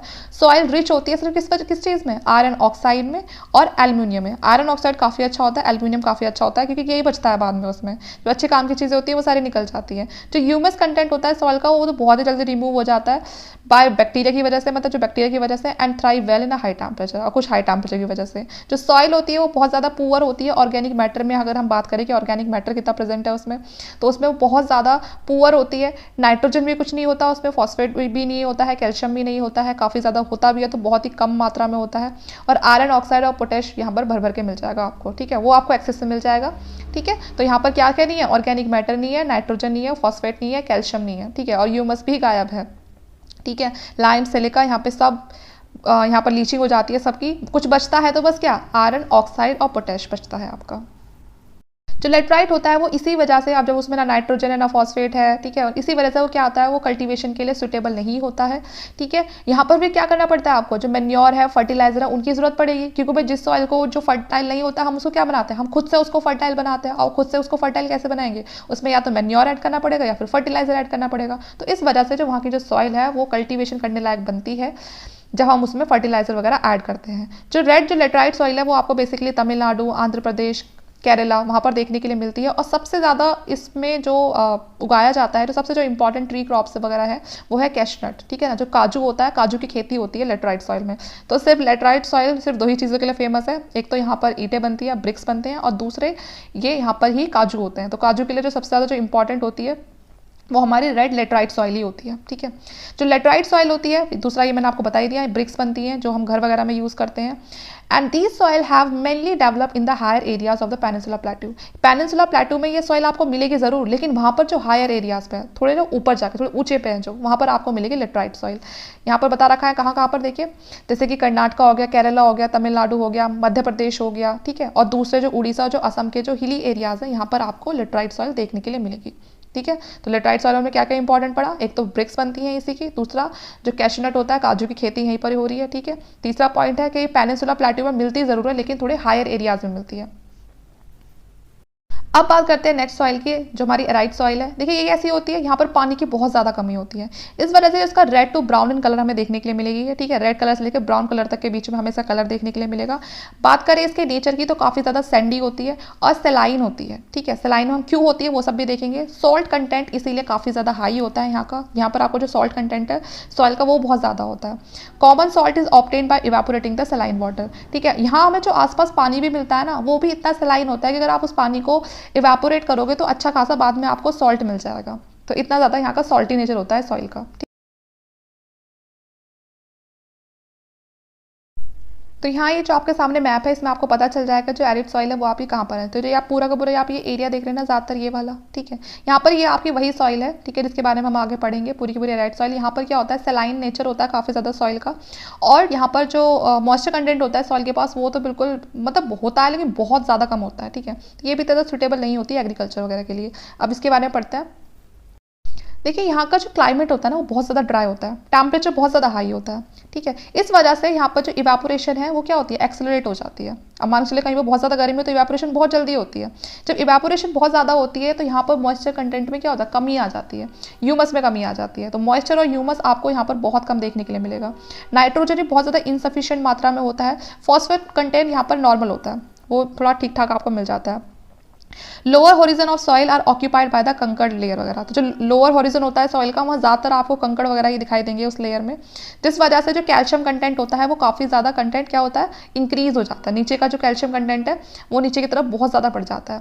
कंकड़ layer formation in the bottom horizon restrict the infiltration of the water. तो देखिए यहाँ पर फिर क्या होता है, जो कंकड़ बन जाते हैं नीचे बड़े बड़े पत्थर है, मान लीजिए यहाँ पर बड़े बड़े पत्थर है, तो ये क्या करते हैं, ये जो पानी जो नीचे जाएगा ना यहाँ पर उसको रोक लेते हैं, उसको मतलब नीचे तक नहीं जाने देते हैं, ठीक है, यहाँ ग्राउंड वाटर से नहीं मिलने देते हैं। As such when irrigation is made available the soil moisture is readily available for a sustainable plant growth. तो ये चीज़ यहाँ पर अच्छी हो जाती है कि बड़े बड़े जितने हम नीचे जाएंगे बड़े बड़े कंकड़ पत्थर मिलेंगे यहाँ पर बहुत जल्दी। तो यहाँ पर पानी का जो आता है वो सारा यहीं इकट्ठा हो जाता है, और यहाँ आपकी ये पूरा सॉइल सरफेस है आपका, ठीक है। तो पेड़ों की जो जड़ें आती है तो उनको इतना पानी यहाँ पर मिल जाता है कि ठीक है वो अपने आप को सस्टेन कर सके। जो प्लांट की जो ग्रोथ है वो अपने आप को मतलब वो वहाँ पर उसको अपने आप को थोड़ी देर के लिए नहीं अपने ग्रोथिंग जो उसका ग्रोइंग पीरियड होता है उसमें उसे एक सफिशिएंट वाटर मिल जाए, ठीक है। इतना होता है, इससे ज़्यादा भी नहीं होता कि बहुत ज़्यादा पानी मिल रहा है कि बहुत सारी चीज़ें उगा लो। बस ये यहाँ का कुछ जो चीज़ है वो थोड़ी अच्छी हो जाती है कि यहाँ पर इन पत्थरों की वजह से जो पानी है वो उनके नीचे तक नहीं जा पाता, वो उनके ऊपर ही रहता है। और अगर आप कोई प्लांट लगा रहे हो तो उसकी ग्रोथ के लिए उसको थोड़ा सा सस्टेन कर देता है, थोड़ा सा उसके लिए जो लाइफ होती है थोड़ी ईजी हो जाती है। बस यहाँ पर इतना है ये।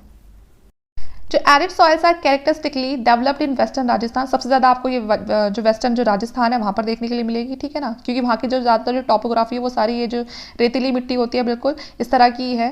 ये जो सॉइल होती है इसके पास बहुत ज़्यादा पुआ कंटेंट होता है किस चीज़ का, ह्यूमस का और ऑर्गेनिक मैटर का। ह्यूमस बिल्कुल ना के बराबर होती है यहाँ पर, जो ऑर्गेनिक मैटर है वो भी ना के बराबर होती है। अगर होता तो ये इस तरह से ना दिखता, बिल्कुल जो सैंडी दिख रहा है ना इस तरह से ना दिखता ये आप दूसरी पिक्चर देख रहे हैं इसमें भी देखिए ये आपको दिख रहा है ना किस तरह से पेड़ पौधे हैं लेकिन बहुत कम है, क्योंकि सॉइल ऐसी है ही नहीं तो ज़्यादा रोक के रखे। यहाँ पर जो प्लांट है वो भी उस तरह के ही होते हैं जिनको जो पानी है वो बहुत कम चाहिए होता है, तो इसीलिए वही तरह के उस तरह के प्लांट होते हैं। ये थोड़ा बहुत सारा पानी होता है, और ये जो नेचर होता है यहाँ का सलाइन होता है। ये जो पानी देख रहे हो ना आप, ये भी इसका जो नेचर होगा काफ़ी ज़्यादा सलीन होगा, वो सलाइन होगा, जिसमें जो सॉल्ट कंटेंट है वो बहुत ज़्यादा होगा।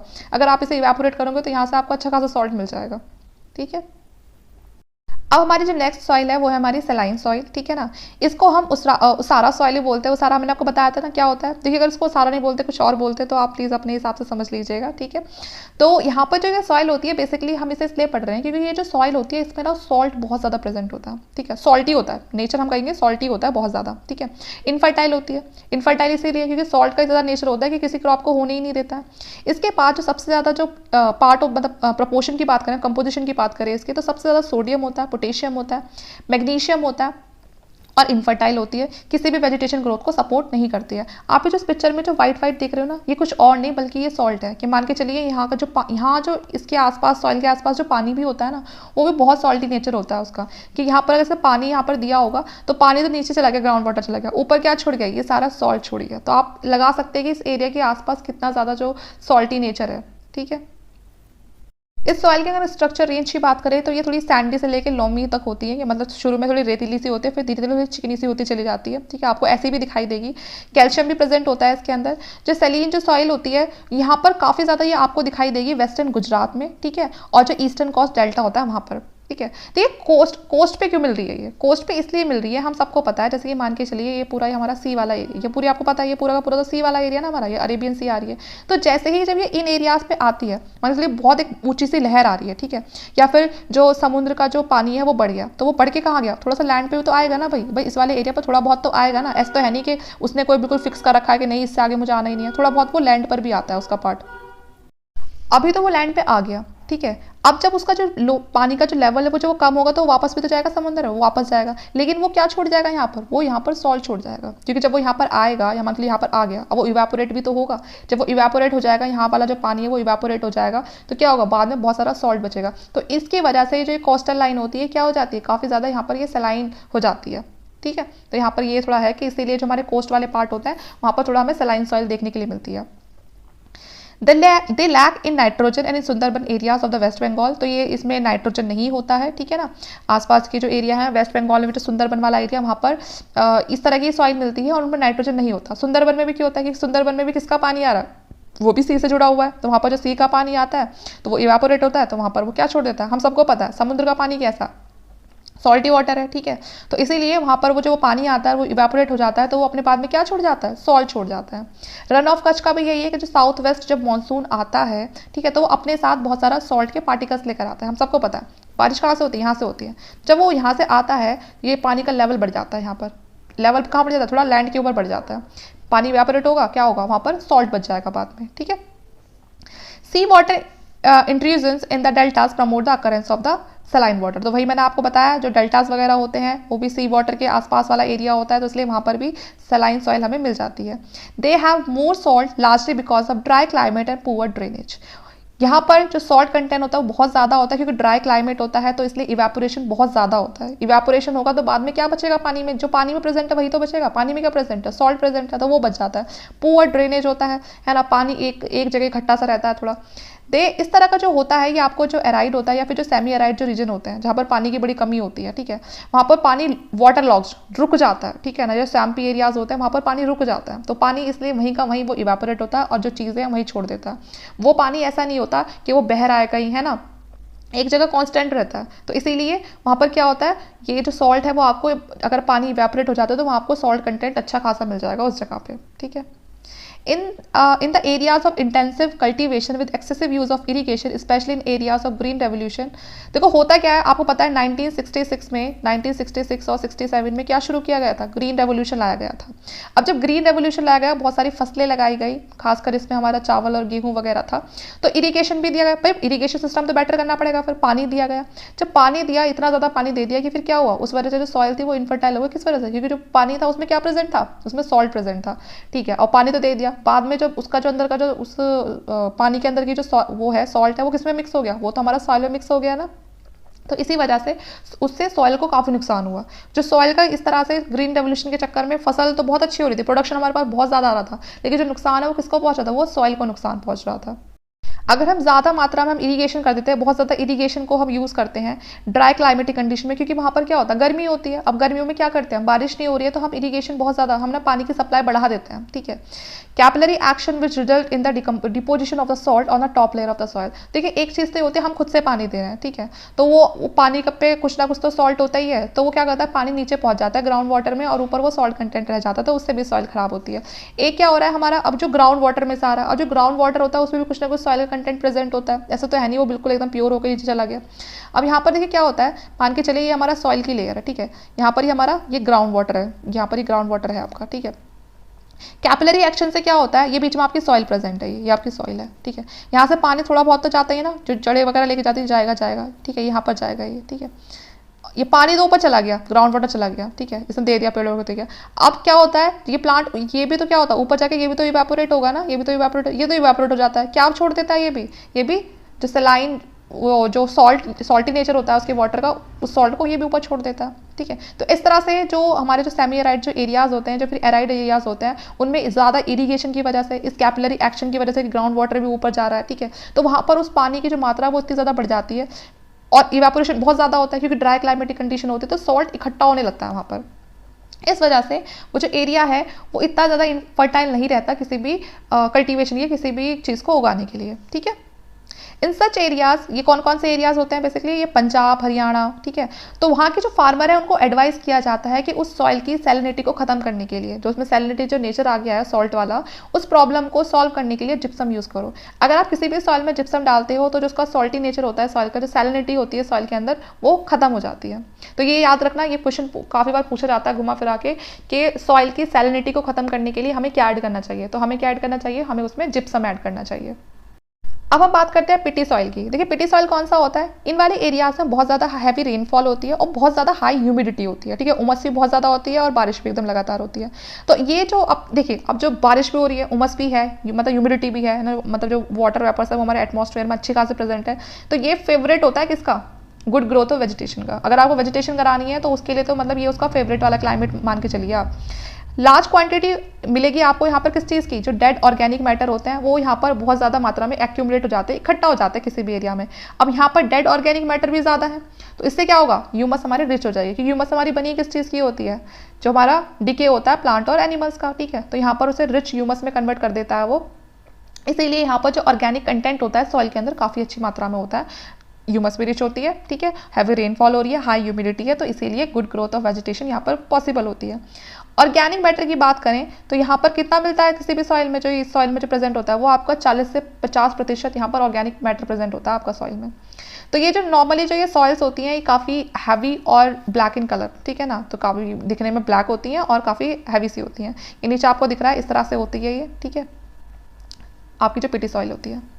Eight many places they are alkaline also, कुछ जगह पे आपको थोड़ा इनका एल्कलाइन नेचर भी मिलेगा। और यहाँ आपको ये कहाँ पर दिखाई देंगी ज़्यादातर इस तरह की जो है सॉइल, आपको बिहार में, उत्तराखंड का जो साउथ वाला पार्ट होता है, मतलब वही है कि जहाँ पर बहुत ज़्यादा हैवी रेनफॉल हो रही है, ह्यूमिडिटी है, ठीक है। और जो वेस्ट बंगाल, उड़ीसा, तमिलनाडु, जो वहाँ का जितना भी जो एरिया है वहाँ पर आपको ये जो पिटी सॉइल है ये आपको दिखाई देगी, ठीक है। जहाँ पर मतलब पानी रुका हुआ खड़ा सा है, ठीक है, तो वहाँ पर ये इस तरह की सॉइल आपको, थोड़ा दलदली वाला क्षेत्र होता है ये, है ना, थोड़ा दलदल वाला, तो जो मार्शी लैंड बोल सकते हैं। जैसे कि आपको इस मैप में दिख रहा है येलो वाला जो पार्ट है आपका सारा वो पीटी और जो मार्शी वाला पार्ट है ये पूरा, ठीक है। ये आपको येलो येलो दिख रहा है, तो ये येलो पार्ट वही है जहाँ पर ना आपको पानी बहुत अच्छा मिलेगा, ठीक है। तो ये येलो पार्ट वाला सारा वही है, कम है लेकिन है ज़रूर, ठीक है। तो वहाँ पर ये यहाँ थोड़ी मार्शी लैंड होती है, दलदली वाला सही वो एरिया होता है ये आपका। अब बात करते हैं फॉरेस्ट सॉइल की। देखिए फॉरेस्ट सॉइल कौन सी होती है, जो आपकी फॉरेस्ट एरिया वाली होगी। और यहाँ पर भी क्या होता है, सफिशिएंट रेनफॉल होती है आपकी, अच्छी खासी आपको पानी यहाँ पर अवेलेबल होता है रेनफॉल की वजह से। जो सॉइल होता है वो डिपेंड करता है, मतलब उसका जो सॉइल का जो टेक्सचर और जो स्ट्रक्चर होता है वो थोड़ा वरी करता है यहाँ पर। ऐसा नहीं कि पूरे फॉरेस्ट सॉइल का आपको एक जैसा मिलेगा, हो सकता है जो फॉरेस्ट का जो थोड़ा नीचे वाला एरिया है वहाँ पर आपको थोड़ा अलग मिले, थोड़ा सा आगे जाओगे थोड़ा वहाँ पर अलग मिले। तो पूरे फॉरेस्ट की हम ये नहीं कह सकते कि हमको एक जैसी सॉइल मिलेगी, ये डिपेंड करता है उसके माउंटेन के इन्वायरमेंट पे। तो जो मतलब ये होता है जो माउंटेन एरिया होता है, जो माउंटेन फॉरेस्ट वगैरह होते हैं, वहाँ पर ये डिपेंड करता है कि नीचे उसका फुट हिल्स में कैसी सॉइल है और आप जितने ऊपर माउंटेन पे जाओगे वहाँ पर कैसी सॉइल है, ठीक है। तो लोमी होती है, सिल्टी होती है अगर हम वैली साइड की बात करें, ठीक है। और कोर्स ग्रेन की बात करें तो जो जैसे जैसे आप ऊपर जाओगे, मतलब जो ये मान के चलिए ये वैली है, ठीक है, ये पूरी खाई है नीचे, ये पूरा आपके पहाड़ है इस तरह से, ये बीच में ये आपकी खाई है, ठीक है। तो ये वाला जो वैली वाला पार्ट होता है यहाँ पर तो आपको लोमी और सिल्टी नेचर मिलेगा सॉइल का, ठीक है, चिकनी मिट्टी सी होती है वैसे मिलता है। लेकिन जैसे जैसे आप इस पहाड़ी के जो ऊपर वाला एरिया पे जाओगे, अपर स्लोप पे जाओगे, तो यहाँ जो सॉइल है वो बड़ी बड़ी थोड़ा ना उसके जो ग्रेन होते हैं वो थोड़ा मोटा सा होने लगता है, वो थोड़ी मोटी मिट्टी सी होने लगती है, ठीक है, क्योंकि थोड़ी पुरानी हो जाती है, उसका इसमें जो न्यूट्रिएंट वगैरह वो भी ज़्यादा अच्छे नहीं होता है, ये थोड़ी न्यू सॉइल होती है, तो इसलिए ज़्यादा सही होती है। In the snow bound areas of the Himalayas they experience denudation. और आप जितने ऊपर जाओगे, जहाँ पर थोड़ा स्नो वाली जो जगह होती है हिमालय पे, जहाँ पर स्नो वगैरह पड़ती है, ऊंची ऊंची पहाड़ियाँ होती है, वहाँ पर तो डेन्यूडेशन होना शुरू हो जाता है, एसिडिक होती है और बहुत ज़्यादा लो ह्यूमस कंटेंट होता है वहाँ का, ठीक है। तो जो सॉइल जो फर्टाइल होती है वो कौन सी होती है, जैसे मैंने आपको बताया वो कौन सी होती है, जो यहाँ पर जो वैली में मिलती है, खाई वगैरह जो होती है ना वैली होती है, यहाँ में जो सॉइल मिलती है वो ज़्यादा अच्छी होती है क्योंकि वो लोमी और उसका सिल्टी नेचर होता है, ठीक है। जितना आप ऊपर जाओगे क्या होगा, सॉइल का जो टेक्सचर है, उसकी जो फर्टिलिटी है वो उतनी ही ज़्यादा कम होती रहेगी जितना ऊपर, क्योंकि ऊपर जो बन रहा है वो किससे बन रहा है, वो डिपोजिशन हो रहा है, जो सॉइल आती जा रही है तो वो सॉइल पुरानी हो चुकी है। जैसे आप ये डायग्राम देख रहे हैं, इन डायग्राम में देखिए ये जो आपको जो नीचे जो ये इस तरह की जो सॉइल मिलेगी नीचे जो वैली वाला पार्ट होगा, ये सॉइल आपकी फर्टाइल होगी। लेकिन जैसे आप ऊपर चढ़ते जाओगे, पहाड़ों पर ऊपर चढ़ते जाओगे, तो जो सॉइल है वो आपको उतनी अच्छी नहीं दिखाई देगी, उसकी जो फर्टिलिटी जो उसका जो नेचर है वो खत्म होने लगेगा, थोड़ा थोड़ा डिक्लाइन होने लगेगा, ठीक है। देखिए डेन्यूडेशन होता क्या है ये भी बता देती हूँ मैं। ये एक इरोसिव प्रोसेस है जिसमें ब्रेकिंग होती है, रिमूविंग होती है, ठीक है, रॉक्स की from the surface of the earth. It is wearing away of the terrestrial land by weathering, erosion, moving water, ice waves. तो यहाँ पे क्या होता है, जो आपकी सॉइल है यहाँ पर उसका एक तरह से कहते हैं उसका इरोजन होना स्टार्ट हो जाता है। वो किस वजह से हो रहा है, वो या तो बहुत तेज पानी है ना, या फिर आइस वेव्स हैं, ठीक है। तो इस वजह से जो सॉइल का जो प्रोसेस है वो होता है, ठीक है, उसका डेनुडेशन होता है, ठीक है। इसमें आपकी वेदरिंग होती है, ठीक है, मास वेस्टिंग होती है, इरोजन होता है। तो ये नीचे देख रहे हो डेनुडेशन की वजह से ये सब फर्क पड़ जाता है। देख रहे हो आप सॉइल का नीचे ये पूरा डायग्राम में आपको दिखाई दे रहा होगा, इस तरह जो सॉइल है वो डेन्यूड हो रही है, अपने जगह से हट रही है वो, ठीक है। तो यहाँ पर किस वजह से हो रहा है ये किस वजह से, जो टेरेस्ट्रियल लैंड पे जो एक्टिविटीज़ होती है, या तो यहाँ से भी वेदरिंग हो रही है, हट रही है ये, ठीक है, या फिर ये इरोजन हो रहा है। इरोजन किस वजह से होता है, या तो बहुत तेज़ हवा चल रही है, कोई फ्लड आ गया तो सॉइल अपनी जगह बदल देती है, ठीक है। वो जो फ्लड वगैरह होती है तेज़ होती है कि सॉइल को अपने साथ ले जाके यहाँ से हटाती है और कहीं और जगह डिपॉजिट कर देती है। तो ये डेनुडेशन होने लगता है, तो यही हमें माउंटेन्स पे दिखाई देता है सॉइल का। अब हम बात करते हैं कि सॉइल डिग्रेडेशन क्या होता है। तो देखिए, जो सॉइल डिग्रेडेशन होता है एक बहुत ही बड़ा ब्रॉड सेंस में हम इसको बताएंगे। जैसे कि जो सॉइल डिग्रेडेशन है उसे अगर हम डिफाइन करें तो ये होता है कि जब सॉइल की जो फर्टिलिटी होती है वो खत्म होने लगती है। हम ना दो चीज़ें पढ़ेंगे, एक पढ़ेंगे हम सॉइल इरोजन, एक पढ़ेंगे हम सॉइल डिग्रेडेशन। तो देखिए, सबसे पहले सॉइल डिग्रेड होने का मतलब क्या होता है, डिग्रेड का मतलब होता है कोई चीज़ खत्म हो रही है, ठीक है। तो यहाँ पर जब सॉइल की जो फर्टिलिटी है वो डिक्लाइन होने लगती है, अब ना सॉइल की जो फर्टिलिटी है उसमें कमी आ रही है। कमी कब आती है, जब उसका जो न्यूट्रिशनल लेवल होता है वो कम होने लगता है। जो सॉइल होती है, जिसकी डेप्थ होती है, goes down due to the erosion and misuse. अब वो कैसे कम होगी, या तो उसका सॉइल इरोजन हो रहा है या फिर सॉइल का मिसयूज हो रहा है। इस वजह से जो सॉइल की जो फर्टिलिटी है वो डिक्लाइन होने लगती है। सॉइल डिग्रेडेशन मेन फैक्टर है किसी भी सॉइल जो रिसोर्स है उसका डिप्लीशन होने के लिए। ये मान के चलो, अगर जो सॉइल है उसका डिग्रेड हो रही है, उसकी जो फर्टिलिटी है वो खत्म हो रही है, तो सॉइल हमारे किस काम की बचेगी फिर, उस पर कुछ उग नहीं रहा है, कुछ नहीं हो रहा है, ठीक है। तो इसीलिए सॉइल के डिग्रेडेशन होने से हमें बचाना चाहिए, है ना। Degree of the soil degradation varies from place to place. जो सॉइल डिग्रेडेशन है, जो सॉइल की डिक्लाइन हो रही है, जो उसकी फर्टिलिटी खत्म हो रही है, वो भी वरी कर रही है जगह जगह पर, है ना, कि कहीं पर कम डिग्रेड हो रही है, कहीं पर ज़्यादा डिग्रेड हो रही है, कहीं पर बहुत ज़्यादा डिग्रेड हो रही है, बहुत ज़्यादा सॉइल की जो क्वालिटी है वो खराब होती जा रही है। डिपेंड करता है उसके विंड वेलोसिटी पे। जहाँ बहुत तेज तेज हवा चल रही है वहाँ पर क्या हो रहा है, जो सॉइल है वो क्या हो रही है ना, वो खराबी हो रही है वहाँ पर, क्योंकि क्या है, अगर वहाँ पर आप पेड़ पौधे नहीं लगाओगे तो जो सॉइल है वो अपनी जगह बदल देगी, उड़ उड़ के कहीं और पहुँच जाएगी, ठीक है। कहीं पर बहुत ज़्यादा रेनफॉल हो रही है तो इस वजह से क्या हो जाता है, लीचिंग हो जाती है। जो रेनफॉल ज़्यादा होती है, हमने पढ़ा था ना, लेटराइट सॉइल क्यों बेकार थी, क्योंकि वहाँ पर लीचिंग हो रही थी, क्योंकि जो इतनी ज़्यादा हाई रेनफॉल थी कि ऊपर की जो इंपॉर्टेंट जो सबसे जो एसेंशियल जो लेयर होती है उसमें जितने भी जो न्यूट्रिएंट थे उसको वॉश आउट कर रही थी, इतनी ज़्यादा रेनफॉल हो रही थी। तो ये प्लेस टू प्लेस वरी करता है कि कहाँ पर कितना ज़्यादा सॉइल का डिग्रेडेशन हो रहा है। सेकेंड है हमारा कि सॉइल इरोजन क्या होता है। तो देखिए, जो डिस्ट्रक्शन होता है सॉइल कवर का, ठीक है, जो सॉइल कवर आपको पता है सबसे जो ऊपर वाली लेयर होती है वो बहुत इंपॉर्टेंट होती है। उस ऊपर का जो सॉइल के ऊपर उसे हम कवर बोलते हैं, तो सबसे जो ऊपर वाली लेयर होती है उसकी जो ह्यूमस वाली जो लेयर होती है, ठीक है। और जब उसका डिस्ट्रक्शन होना शुरू हो जाता है कि मतलब अब वो खराब होनी शुरू हो गई है, तो उसी को हम क्या बोलते हैं, सॉइल इरोजन बोलते हैं। जब वो ना अपनी जगह से हटने लग जाती है, जो सॉइल कवर होता है वो अपनी जगह से हटने लग जाता है, तो उसका बोलते हैं सॉइल इरोजन। तो कुछ तो उसमें नेचुरल प्रोसेस भी होते हैं कि उनकी वजह से हट रहा है, कुछ हम ह्यूमन एक्टिविटीज़ की वजह से भी हटता है। तो जो इरोजल जो प्रोसेस है उसकी में सबसे पहला होता है, देखिए जो टाइप्स ऑफ इरोजन दिखा रखे हैं इस नीचे डायग्राम में। सबसे पहले रनिंग वाटर, पानी इतनी तेज है कि वो जो सबसे ऊपर वाली जो लेयर होती है सॉइल की उसको बहा के लेके जा रहा है अपने साथ, ठीक है। दूसरा है विंड, कि हवा बहुत तेज चल रही है तो अपने साथ जो मतलब इतनी तेजी से हवा चल रही है कि जो सॉइल की जो ऊपर वाली लेयर है उसको अपने साथ एकदम उड़ा के लेके जा रही है, ठीक है।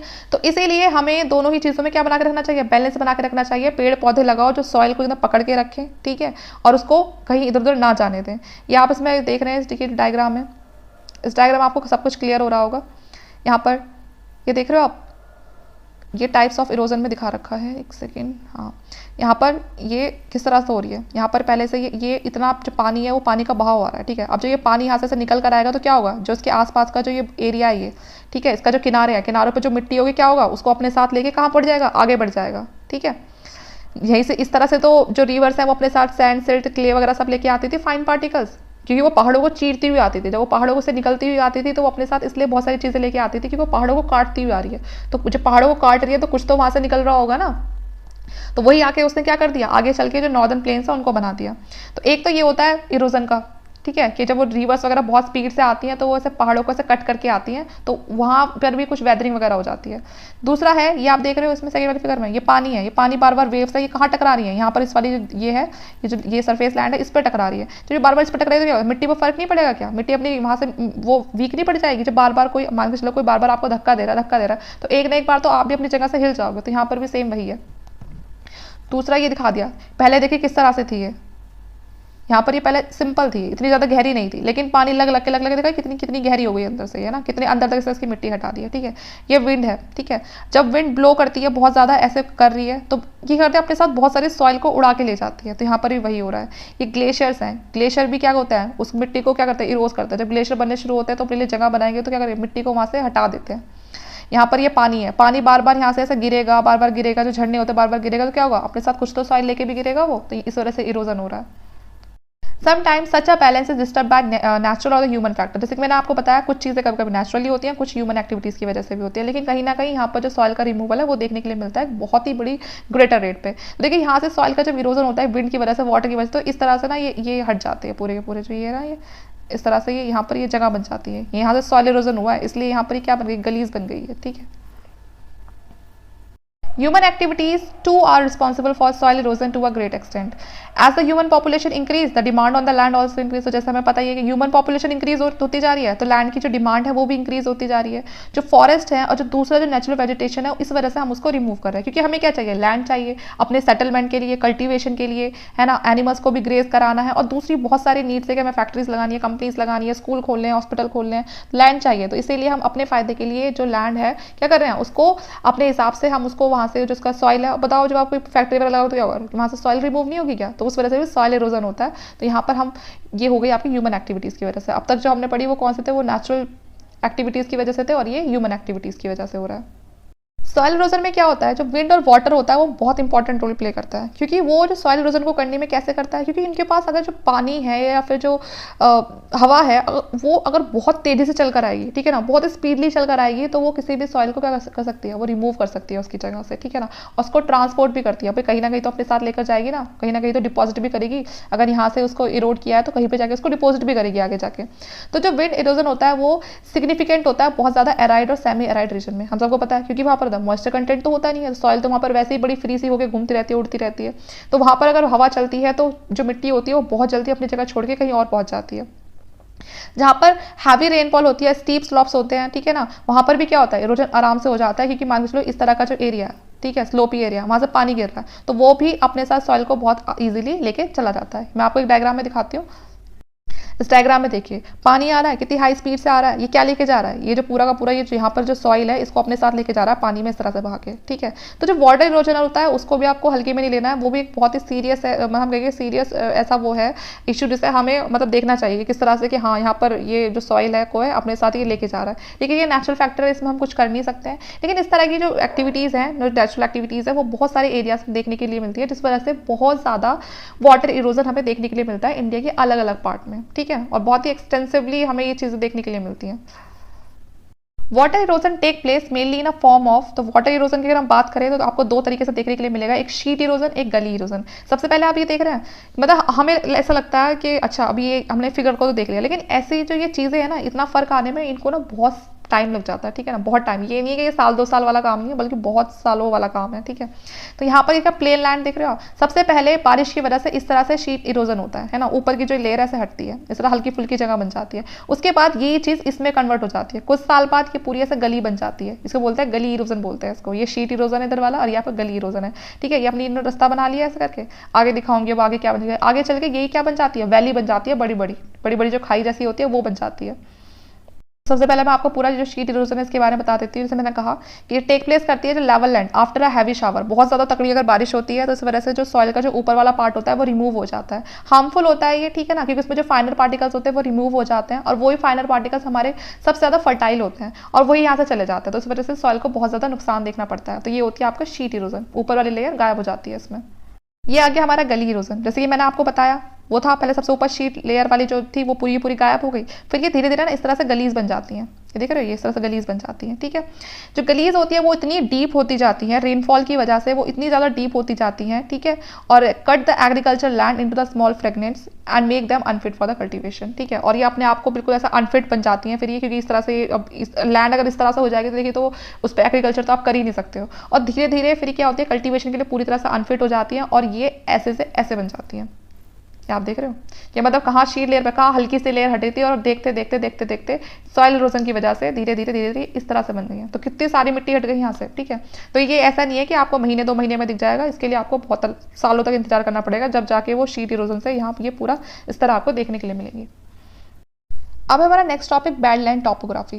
तो ये बैडलैंड टॉपोग्राफी होता है सेम जैसे हमने अभी इरोजन पढ़ा, ये भी वैसे ही है। इसमें देखिए क्या देखना है, इसमें ये लार्ज नंबर ऑफ डीप गलीज आपको यहाँ दिखाई देंगी। अभी हम पढ़ गए हैं ना, गली इरोजन पढ़ के आए हैं, किस तरह से जो गलीज है वो बन जाती है। तो यहाँ पर आपको सबसे ज़्यादा दिखाई देंगी, इस तरह की जो रेवाइंस होंगी सबसे ज़्यादा दिखाई देंगी, ठीक है। इसीलिए इसको बोलते हैं बैडलैंड टॉपोग्राफी, क्योंकि आप जिस तरह का ये इमेज में एरिया देख रहे हैं, आप इस एरिया को देखिए बता सकते हैं कि यहाँ पर आपका कुछ भी नहीं हो सकता है। यहाँ ना आप घर बना सकते हो और ना यहाँ पर आप खेत बना सकते हो, ठीक है। तो इसीलिए इसको बोलते हैं बैडलैंड टॉपोग्राफी बोलते हैं, ठीक है। यहाँ पर आपको बहुत सारी इस तरह की जो ये सॉइल इरोजन वाली जो गलीज बन रही थी आपको बहुत सारी दिख जाएंगी।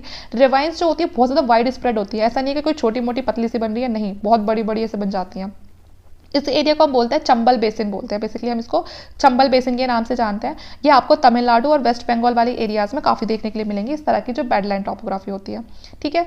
कंट्री ने कम से कम अपना 8,000 हेक्टेयर जो लैंड है वो इन रिवराइन की वजह से खो रखा है। मतलब हमारे पास 8,000 हेक्टेयर जो लैंड है वो ऐसी है जिसपे हम कुछ नहीं कर सकते, ठीक है।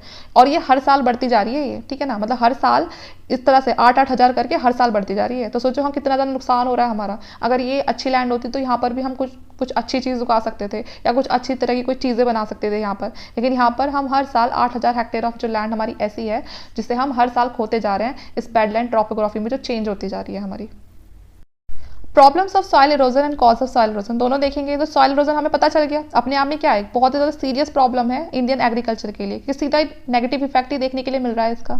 इरोडेड जो मटेरियल होता है वो कैरी डाउन, मतलब उसको जो सॉइल है वो अपने साथ उसे कैरी करके नीचे ले जाती है and they lower down their carrying capacity and cause frequent flood. देखिए जो रिवर है वो अपने साथ सब चीज़ें, मान चलिए रिवर आ रही है अपने साथ चीज़ें लेके आ रही है, कहीं जाके तो इकट्ठा करेगी और जहाँ जाके ये इकट्ठा करेगी वहाँ क्या होगा, जो रिवर है उसका जो फ्लो है अब वो रुक जाएगा। जब उसका फ्लो रुक जाएगा यहाँ पर धीरे पड़ जाएगा तो पानी इकट्ठा नहीं होगा क्या पीछे, यहाँ पर उसका जो पानी है वो इकट्ठा होता जाएगा और फिर इससे क्या होगा, फ्लड बन जाएगी। ये जो आसपास वाले एरिया यहाँ पर फ्लड वाला वो बन जाएगा। तो इस वजह से नुकसान पहुँचता है उसके आसपास वाले एरिया को और एग्रीकल्चर लैंड को भी वो क्या कर देता है, डैमेज कर देता है, ठीक है। तो इसीलिए ज़्यादा इरोजन होना भी इसीलिए अच्छा नहीं है, क्योंकि वो अपने साथ जितना ज़्यादा जो ये इरोडेड मटेरियल लेकर जाएगी कहीं ना कहीं डिपॉजिट करेगी और जहाँ डिपॉजिट करेगी वहाँ पर उसका कहीं ना कहीं जो रास्ता है वो रुक जाएगा और उसके पीछे बहुत सारा पानी का जो लेवल है वो बढ़ जाएगा और उस वजह से आसपास के जो एरिया है वहाँ पर फ्लड वगैरह आने की ज़्यादा मतलब हम कह सकते हैं कि जो वो एरिया है वो फ्लड वगैरह सफ़र कर सकता है ज़्यादा, ठीक है। डिफॉरेस्टेशन एक बहुत ही बड़ा रीज़न है सॉइल इरोजन होने का। डिफॉरेस्टेशन हो रहा है, देखिए पेड़ जो होता है वो मिट्टी को बांध के रखता है ना, उसको पकड़ के रखता है, उसके साथ बाइंड अप रखता है अच्छे से करके। लेकिन हम क्या कर रहे हैं, हम पेड़ों को ही काट रहे हैं। पेड़ों को काट रहे हैं तो क्या हो रहा है, अब वहाँ पर उस सॉइल को पकड़ के रखने वाला कोई है ही नहीं। हवा चलेगी तब सॉइल उड़ जाएगी, पानी आएगा तब सॉइल उड़ जाएगी, ठीक है। उड़ेगी नहीं मतलब वो अपने साथ उसको भाग के लेके चली जाएगी। तो इसीलिए जो डिफॉरेस्टेशन एक बहुत ही बड़ा मेजर कॉज है सॉइल इरोजन होने का, ठीक है। क्योंकि इसलिए कहते हैं ज़्यादा पेड़ लगाओ, तो पेड़ लगाओगे तो वहाँ आसपास की जो सॉइल है वो सिक्योर रहेगी। Plant keep soil bound in a lock of root, जैसे कि मैंने कहा जो प्लांट्स की जो रूट्स होती हैं वो सॉइल को बांध के रखती हैं, अपने साथ लॉक करके रखती हैं, जिस वजह से जो इरोजन है वो नहीं हो पाता है, ठीक है। क्योंकि जैसे हवा चलती है तो जो मिट्टी है वो जब जैसे अपने आप को मूव करने की कोशिश करती है, जो जड़ होती है वो उसको टाइट से पकड़ के रखती है। दे ऑल्सो एड ह्यूमस, देखिए जो सॉइल का सबसे ऊपर वाला पार्ट जो इरोड हो रहा है ना, जो उड़ के जा रहा है, इरोजन हो रहा है, वही असली ह्यूमस होता है। तो इसीलिए वो ह्यूमस भी गायब हो जाता है फिर, ठीक है।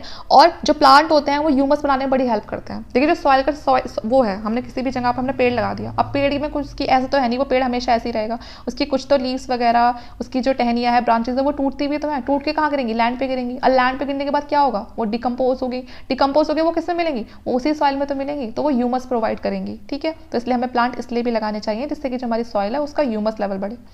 जो forest has been denuded practically in most part of the India, but their effect on soil erosion are more hilly parts of the country। तो ये है कुछ बता रखा है कि किस तरह से जो फॉरेस्ट का जो प्रैक्टिकल अगर हम देखें तो काफ़ी ज़्यादा जो पार्ट है वो क्या हो रहा है, डेन्यूड हो रहा है और उसका बहुत ज़्यादा हमें असर देखने को मिलता है जो हमारी कंट्री के जो हिली पार्ट्स हैं, ठीक है। बहुत ज़्यादा वो एरिया कैसे होते जा रहे हैं, ख़राब होते जा रहे हैं।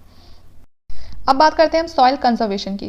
ठीक है, तो सॉइल कंजर्वेशन जो एक मेथोडोलॉजी है, इसमें हम क्या करते हैं, हम सॉइल की फर्टिलिटी को बचाते हैं। ठीक है ना, हमें उसे बचाना है सॉइल इरोजन होने से, हमें उसका इरोजन भी नहीं होने देना है, हमें सॉइल की फर्टिलिटी भी इंप्रूव करनी है, उसको एग्जॉस्ट नहीं होने देना है और उसको डिग्रेड होने से बचाना है, सॉइल को डिग्रेड होने से हमें बचाना है। तो पहला स्टेप इसका क्या है, रेशनल सॉल्यूशन। सबसे पहले तो आप ये है कि आपकी जो भी कल्टेबल लैंड है, स्लोपी एरिया है, ठीक है, जहाँ पर आप फार्मिंग वगैरह कर रहे हो, उसको आप चेक करते रहिए। ठीक है ना, कि उस सॉइल के लैब वगैरह में टेस्ट करवाते रहिए कि सॉइल में ज़्यादा एसिडिक तो नहीं है या फिर ज़्यादा बेसिक तो नहीं है ना, या हमें क्या करना चाहिए फिर उसके साथ, उसको आज जो नेचर है वो न्यूट्रल करने के लिए। तो आपको रेगुलर ना उसके टेस्ट वगैरह करवाते रहने चाहिए। Land with slope gradient 15 to 25% should not be use for the cultivation. बहुत सारा जो स्लोपी एरिया ऐसा है हमारा लैंड के पास जहाँ पर ना कल्टिवेशन पॉसिबल ही नहीं है। ठीक है ना, हम नहीं कर सकते उसको यूज़।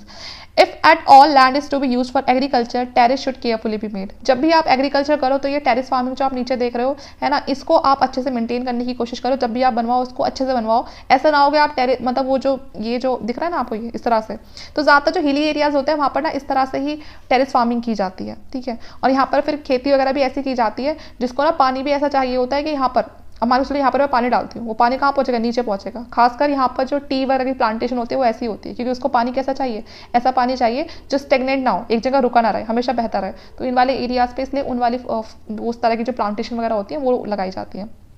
ठीक है, तो जो टेरिस है उनको आप केयरफुली बनाएं।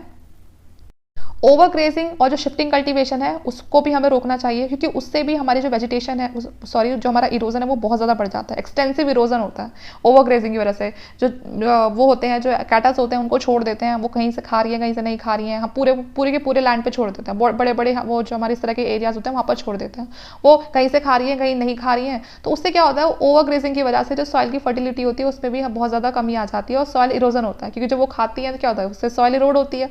ठीक है, तो इसीलिए अगर आपको कैटल्स वगैरह ग्रेज भी कराना तो एक पर्टिकुलर जगह पर ही करवाएं, ये लिए खुले में पूरे में ऐसे ही छोड़ दिया। ठीक है, शिफ्टिंग कल्टीवेशन भी खराब करता है। शिफ्टिंग कल्टीवेशन में क्या होता था, लोग ऐसे तो करते थे, वहीं पर ही कुछ टाइम वहाँ रुकते थे, कल्टीवेशन किया, वो जो क्रॉप्स मिली ठीक है, फिर बाद में वहीं पर उसको आग लगाकर सॉइल में उसमें मिक्स कर जाते थे। लेकिन बार बार अगर आप यही चीज़ करोगे तो क्या होगा, उससे सॉइल की फर्टिलिटी खराब होगी। ठीक है, तो इसीलिए ये जो दो फैक्टर है ओवर ग्रेजिंग और शिफ्टिंग, ये भी बहुत ज़्यादा नुकसान पहुँचाती है हमारा जो नेचुरल कवर होता है लैंड का, उसको इरोड करने में, सॉइल इरोजन में ये भी बहुत इंपॉर्टेंट रोल प्ले करती हैं। अगर आपको सॉइल इरोजन होने से बचाना है या उसको रिड्यूस करना है तो उसके लिए जो काउंटोर जो बाइंडिंग होती है या फिर जो काउंटोर टेरेसिंग होती है, रेगुलेटेड फॉरेस्ट्री रखो, ग्रेजिंग को कंट्रोल करो। ठीक है ना, क्रॉपिंग जो मिक्स क्रॉपिंग होती है उसको करो, क्रॉप रोटेशन। ठीक है, तो ये कुछ रेमेडियल मेजर्स है कि आप इन सबको अपना के अगर आप इस तरह की फार्मिंग करोगे तो क्या होगा, उससे जो सॉइल इरोजन है वो रिड्यूस हो जाएगा, सॉइल इरोजन इतना नहीं होगा। मैं आपको दिखाती हूँ कैसे कैसे होता है सब। ये जो आप देख रहे हो ना क्रॉप रोटेशन, कि अब इस बार कोई और फसल लगाई है, अगली बार कुछ और लगाया, तो उससे क्या होता है, मान के चलिए इस बार मैंने कोई क्रॉप लगा दी, ठीक है ना, मैंने कुछ लगा दिया, मैंने कोई पल्सेस लगा दी, उनको जो न्यूट्रिएंट चाहिए ठीक है उन्होंने वो यूज़ किया। अब जब पल्सेस मेरी हो गई तो अगली बार मैं कोशिश करूँ कि मैं कोई ऐसी क्रॉप लगाऊं जिसको ये वाला न्यूट्रिएंट नहीं चाहिए हो, क्योंकि ये न्यूट्रिएंट तो पहले से ही कम हो गया पल्सेस की वजह से। मैं फिर से कोई ऐसा लगा दूंगी कि जिसको फिर से ये न्यूट्रिएंट चाहिए तो और कम हो जाएगा। तो मेरा मानना ये है कि मुझे ना कुछ और लगाना चाहिए। तो क्रॉप रोटेशन बेसिकली यही होता है कि क्रॉप्स है जो अलग अलग करके लगाई जाती हैं, जिससे कि एक ही न्यूट्रिएंट पर फर्क ना पड़े, जो सॉइल में जो एक न्यूट्रिएंट है वही पूरी तरह से खत्म ना हो जाए। ठीक है, बहुत सारे एफर्ट्स किए जा रहे हैं जिससे कि हम जो गली इरोजन है उसको प्रिवेंट करने से मतलब उसको प्रिवेंट कर सकते हैं, जिससे कि वहाँ पर ज़्यादा इरोजन ना हो। जो फिंगर गलीज होती हैं जो स्टार्टिंग में जो होती हैं उनको एलिमिनेट करने की कोशिश करते हैं। ट्रेसिंग फार्मिंग होती है उसकी से हम उसको जो फिंगर गलीज है उनको होने से पहले जब हमें लगे कि वो बढ़ती जा रही है तो उनको हमें एलिमिनेट कर देना चाहिए। ठीक है, जो बिगर गलीज होती है वहाँ पर उसकी जो इरोजिव वेलोसिटी होती है वाटर की, उसको हम रिमूव कर सकते हैं, मतलब उसकी कुछ हद तक मतलब जो वाटर इरोजन हो रहा है उसे भी हम कुछ हद तक कंट्रोल कर सकते हैं, रिड्यूस कर सकते हैं, जिससे कि हम जो डैम्स वगैरह उनको प्रॉपर्ली चेक करते रहे, तो जिससे कि जो वाटर की जो स्पीड है वो एकदम से इतनी ना बढ़े कि वो अपने साथ चीज़ों को बहा के लेके जा रही है, या पानी का लेवल इतना ज़्यादा बढ़ गया है पीछे की साइड डैम से कि वहाँ पर फ्लड आ गई हैं और फिर आसपास का जो एरिया है वहाँ पर बहुत ज़्यादा नुकसान हो रहा है। ठीक है, स्पेशल अटेंशन देनी पड़ेगी हमें, ये इंपॉर्टेंट ये जो सीरियस जो इशू है, ठीक है ना, खासकर जो ये गलीज के एक्सटेंशन किया है कि जहाँ पर भी हमें लग रहा है कि यहाँ पर जो गलीज का जो एक्सटेंशन है वो होने लगा है, तो हमें बिल्कुल जैसे हमें पता चल रहा है तो हमें उसे रोकने की कोशिश करनी चाहिए। ठीक है, तो एक स्पेशल अटेंशन की ज़रूरत है हमें उस साइड, जितना हो सके हमें प्लगिंग जो प्लांटिंग कवर वेजिटेशन होता है उस तरह की चीज़ें करनी चाहिए, पेड़ पौधे लगाने चाहिए। ठीक है, जो एराइड और सेमी एराइड जो एरियाज होते हैं वहाँ पर जो कल्टिवेबल जो लैंड है उसको प्रोटेक्ट करना चाहिए, क्योंकि वैसे ही वहाँ पर लैंड ऐसी कम है जहाँ पर आप कल्टीवेशन कर सकते हो, तो हमें उसे प्रोटेक्ट करना चाहिए सैंड ड्यून बनने से। ठीक है, और जो बाकी जो वहाँ पर जो एरिया होता है जहाँ पर आपको लग रहा है कि सॉइल का जो इरोजन है वो जल्दी हो सकता है, तो वहाँ पर शेल्टर बेल्ट जो ट्रीज़ होती है, मतलब ट्रीज़ का जो एरिया होता है, शेल्टर बेल्ट ऑफ ट्रीज़ होते हैं, उनको वहाँ पर पूरी अच्छे से मैनेज करना चाहिए। देखिए इसमें क्या होता है, मान के चलिए कोई आपका लैंड इस तरह से एरिया है, तो वहाँ पर उसके चारों तरफ आप ऐसे ट्री लगा देंगे, तो अगर वहाँ पर विंड भी चलेगी तो जो सबसे पहले विंड को कहाँ से निकलना पड़ेगा, इन प्लांट्स के बीच में से निकलना पड़ेगा। तो कुछ हद तक जो विंड की वेलोसिटी होती है वो यहाँ कम हो जाती है, क्योंकि अगर आपके सामने कुछ भी नहीं है तो आप आगे चले जाओगे एकदम, ठीक है। लेकिन कोई चीज़ अगर सामने मान लीजिए कोई बहुत सारी झाड़ियाँ आ रही हैं तो वहाँ पर आपको रुकना पड़ेगा, थोड़ा जो आपकी स्पीड है वो कम हो जाएगी। तो सेम यहाँ पर वही विंड के साथ होगा, ठीक है। और जो लैंड सुटेबल नहीं है कल्टीवेशन के लिए, वहीं पर ही आपको ग्रेजिंग करानी चाहिए। अपने जानवरों को वहीं छोड़ें जहाँ पर जो लैंड है वो सुटेबल नहीं है कल्टीवेशन के लिए, तो वहाँ की अगर वो घास खा भी लेंगे तब भी कोई दिक्कत वाली बात नहीं है, ठीक है। बहुत सारे जो एक्सपेरिमेंट है वो चलते रहते हैं सैंड ड्यून्स को स्टेबलाइज करने के लिए, जिससे कि जो वेस्टर्न राजस्थान में जो सैंड ड्यून्स हैं उनको कैसे वो कंट्रोल में रखें, ठीक है ना, ज़्यादा उनको ज़्यादा बढ़ने ना दें, स्टेबलाइज रखें। तो इसके लिए अलग से इंस्टीट्यूट भी बना रखे हैं, जैसे कि जो central arid zone research institute है, तो वो इन सब चीज़ों पर वहाँ पर काम करता रहता है, जिससे कि वो जो चीज़ें अभी खराब हो चुकी हैं वो आगे और खराब ना हो।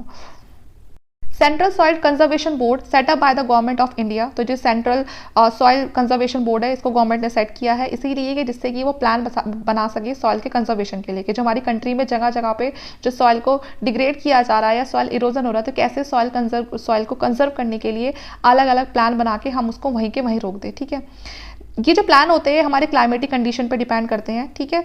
जो सॉइल है उसके सोशल बिहेवियर पर डिपेंड करते हैं, वो सॉइल के सोशल बिहेवियर, बल्कि जो वहाँ के जो लोग हैं, ठीक है ना। अब देखिए आप कहीं पे कुछ भी करोगे तो वहाँ के जो आसपास के जो लोग हैं उनका भी तो हमें देखना पड़ेगा ना, ठीक है। तो जो आसपास की जितनी भी जो चीज़ें हैं उन सबको देख के फिर ये प्लान्स बनाया जाता है, फिर आगे इनको एग्जीक्यूट किया जाता है, ठीक है। जो integrated land use planning therefore seems to be the best technique for the proper soil conservation, ठीक है। तो पूरी प्लानिंग बना के चलती है कि हमें जो लैंड है उसको किस तरह से यूज़ करना चाहिए, अच्छी अच्छी टेक्निक्स लाई जा रही है जिससे कि हम सॉइल को अच्छे से कंजर्व कर सकें। Land should be classified according to the capability, land को इस तरह क्लासीफाई किया गया है कि जो लैंड है उसके पास मतलब कितनी कैपेबिलिटी है कि वहाँ पर कितना अच्छा प्रोडक्शन हो सकता है, तो उसके लिए मैप्स बनाए गए हैं, ठीक है ना। और आगे कोशिश की जा रही है जो बाकी बचे हुए जो एरियाज वहाँ पर भी उस पर के लिए मैप को प्रिपेयर किया जाए और सही हाथों में उस लैंड को दिया जाए विद राइट यूजेस, ठीक है। The final responsibility for achieving the conservation of land will start on the people who operate on it and receive the benefit, ठीक है। तो फाइनल रिस्पॉन्सिबिलिटी जो सॉइल की कंजर्व करने की है वो अगर गवर्नमेंट कुछ स्टेप्स ले रही है तो हमारी भी जिम्मेदारी बनती है कि जितना हमसे हो सके हम उसे करने की कोशिश करें, ठीक है। भले ही हमारे पास अच्छी अच्छी टेक्निक्स हमें नहीं पता, लेकिन जो बना रहे हैं लोग इतना सब कुछ आता रहता है न्यूज़पेपर में कि आप उन सब चीज़ों को पढ़ के आप खुद से भी उन चीज़ों को अपनी लाइफ में अप्लाई कर सकते हो, ठीक है। तो इसीलिए किसी का इंतजार करने की ज़रूरत नहीं है कि कोई करेगा तो वही है, सरकार करेगी, हम कुछ नहीं कर सकते हैं। अगर हम खराब कर सकते हैं तो हम सुधार भी जरूर कर सकते हैं। सरकार में जो लोग बैठे हैं या फिर जो भी इन प्लान्स को बना रहे हैं वो भी हम लोगों में से ही हैं, ठीक है। वो कहीं बाहर से नहीं आए हैं, कोई दूसरे प्लानट से नहीं आए हैं, ठीक है। तो इसीलिए हमारी भी जिम्मेदारी बनती है कि जिस चीज़ को हम यूज़ कर रहे हैं उसको हम कंजर्व भी करके रखें। तो यहाँ पर जो हमारा पूरा सॉइल का जो लेक्चर था वो खत्म हो जाता है। उम्मीद करती हूँ आपको सभी टॉपिक्स बहुत अच्छे से समझ आए होंगे। अगर वीडियो अच्छी लगती है तो प्लीज़ लाइक करना और अपने फ्रेंड्स के साथ शेयर करना और हमारे चैनल को सब्सक्राइब भी करना। कोई भी दिक्कत आती है, कोई भी प्रॉब्लम है, कोई भी डाउट है तो आप हमसे कॉमेंट करके ज़रूर पूछ सकते हैं। Thank you.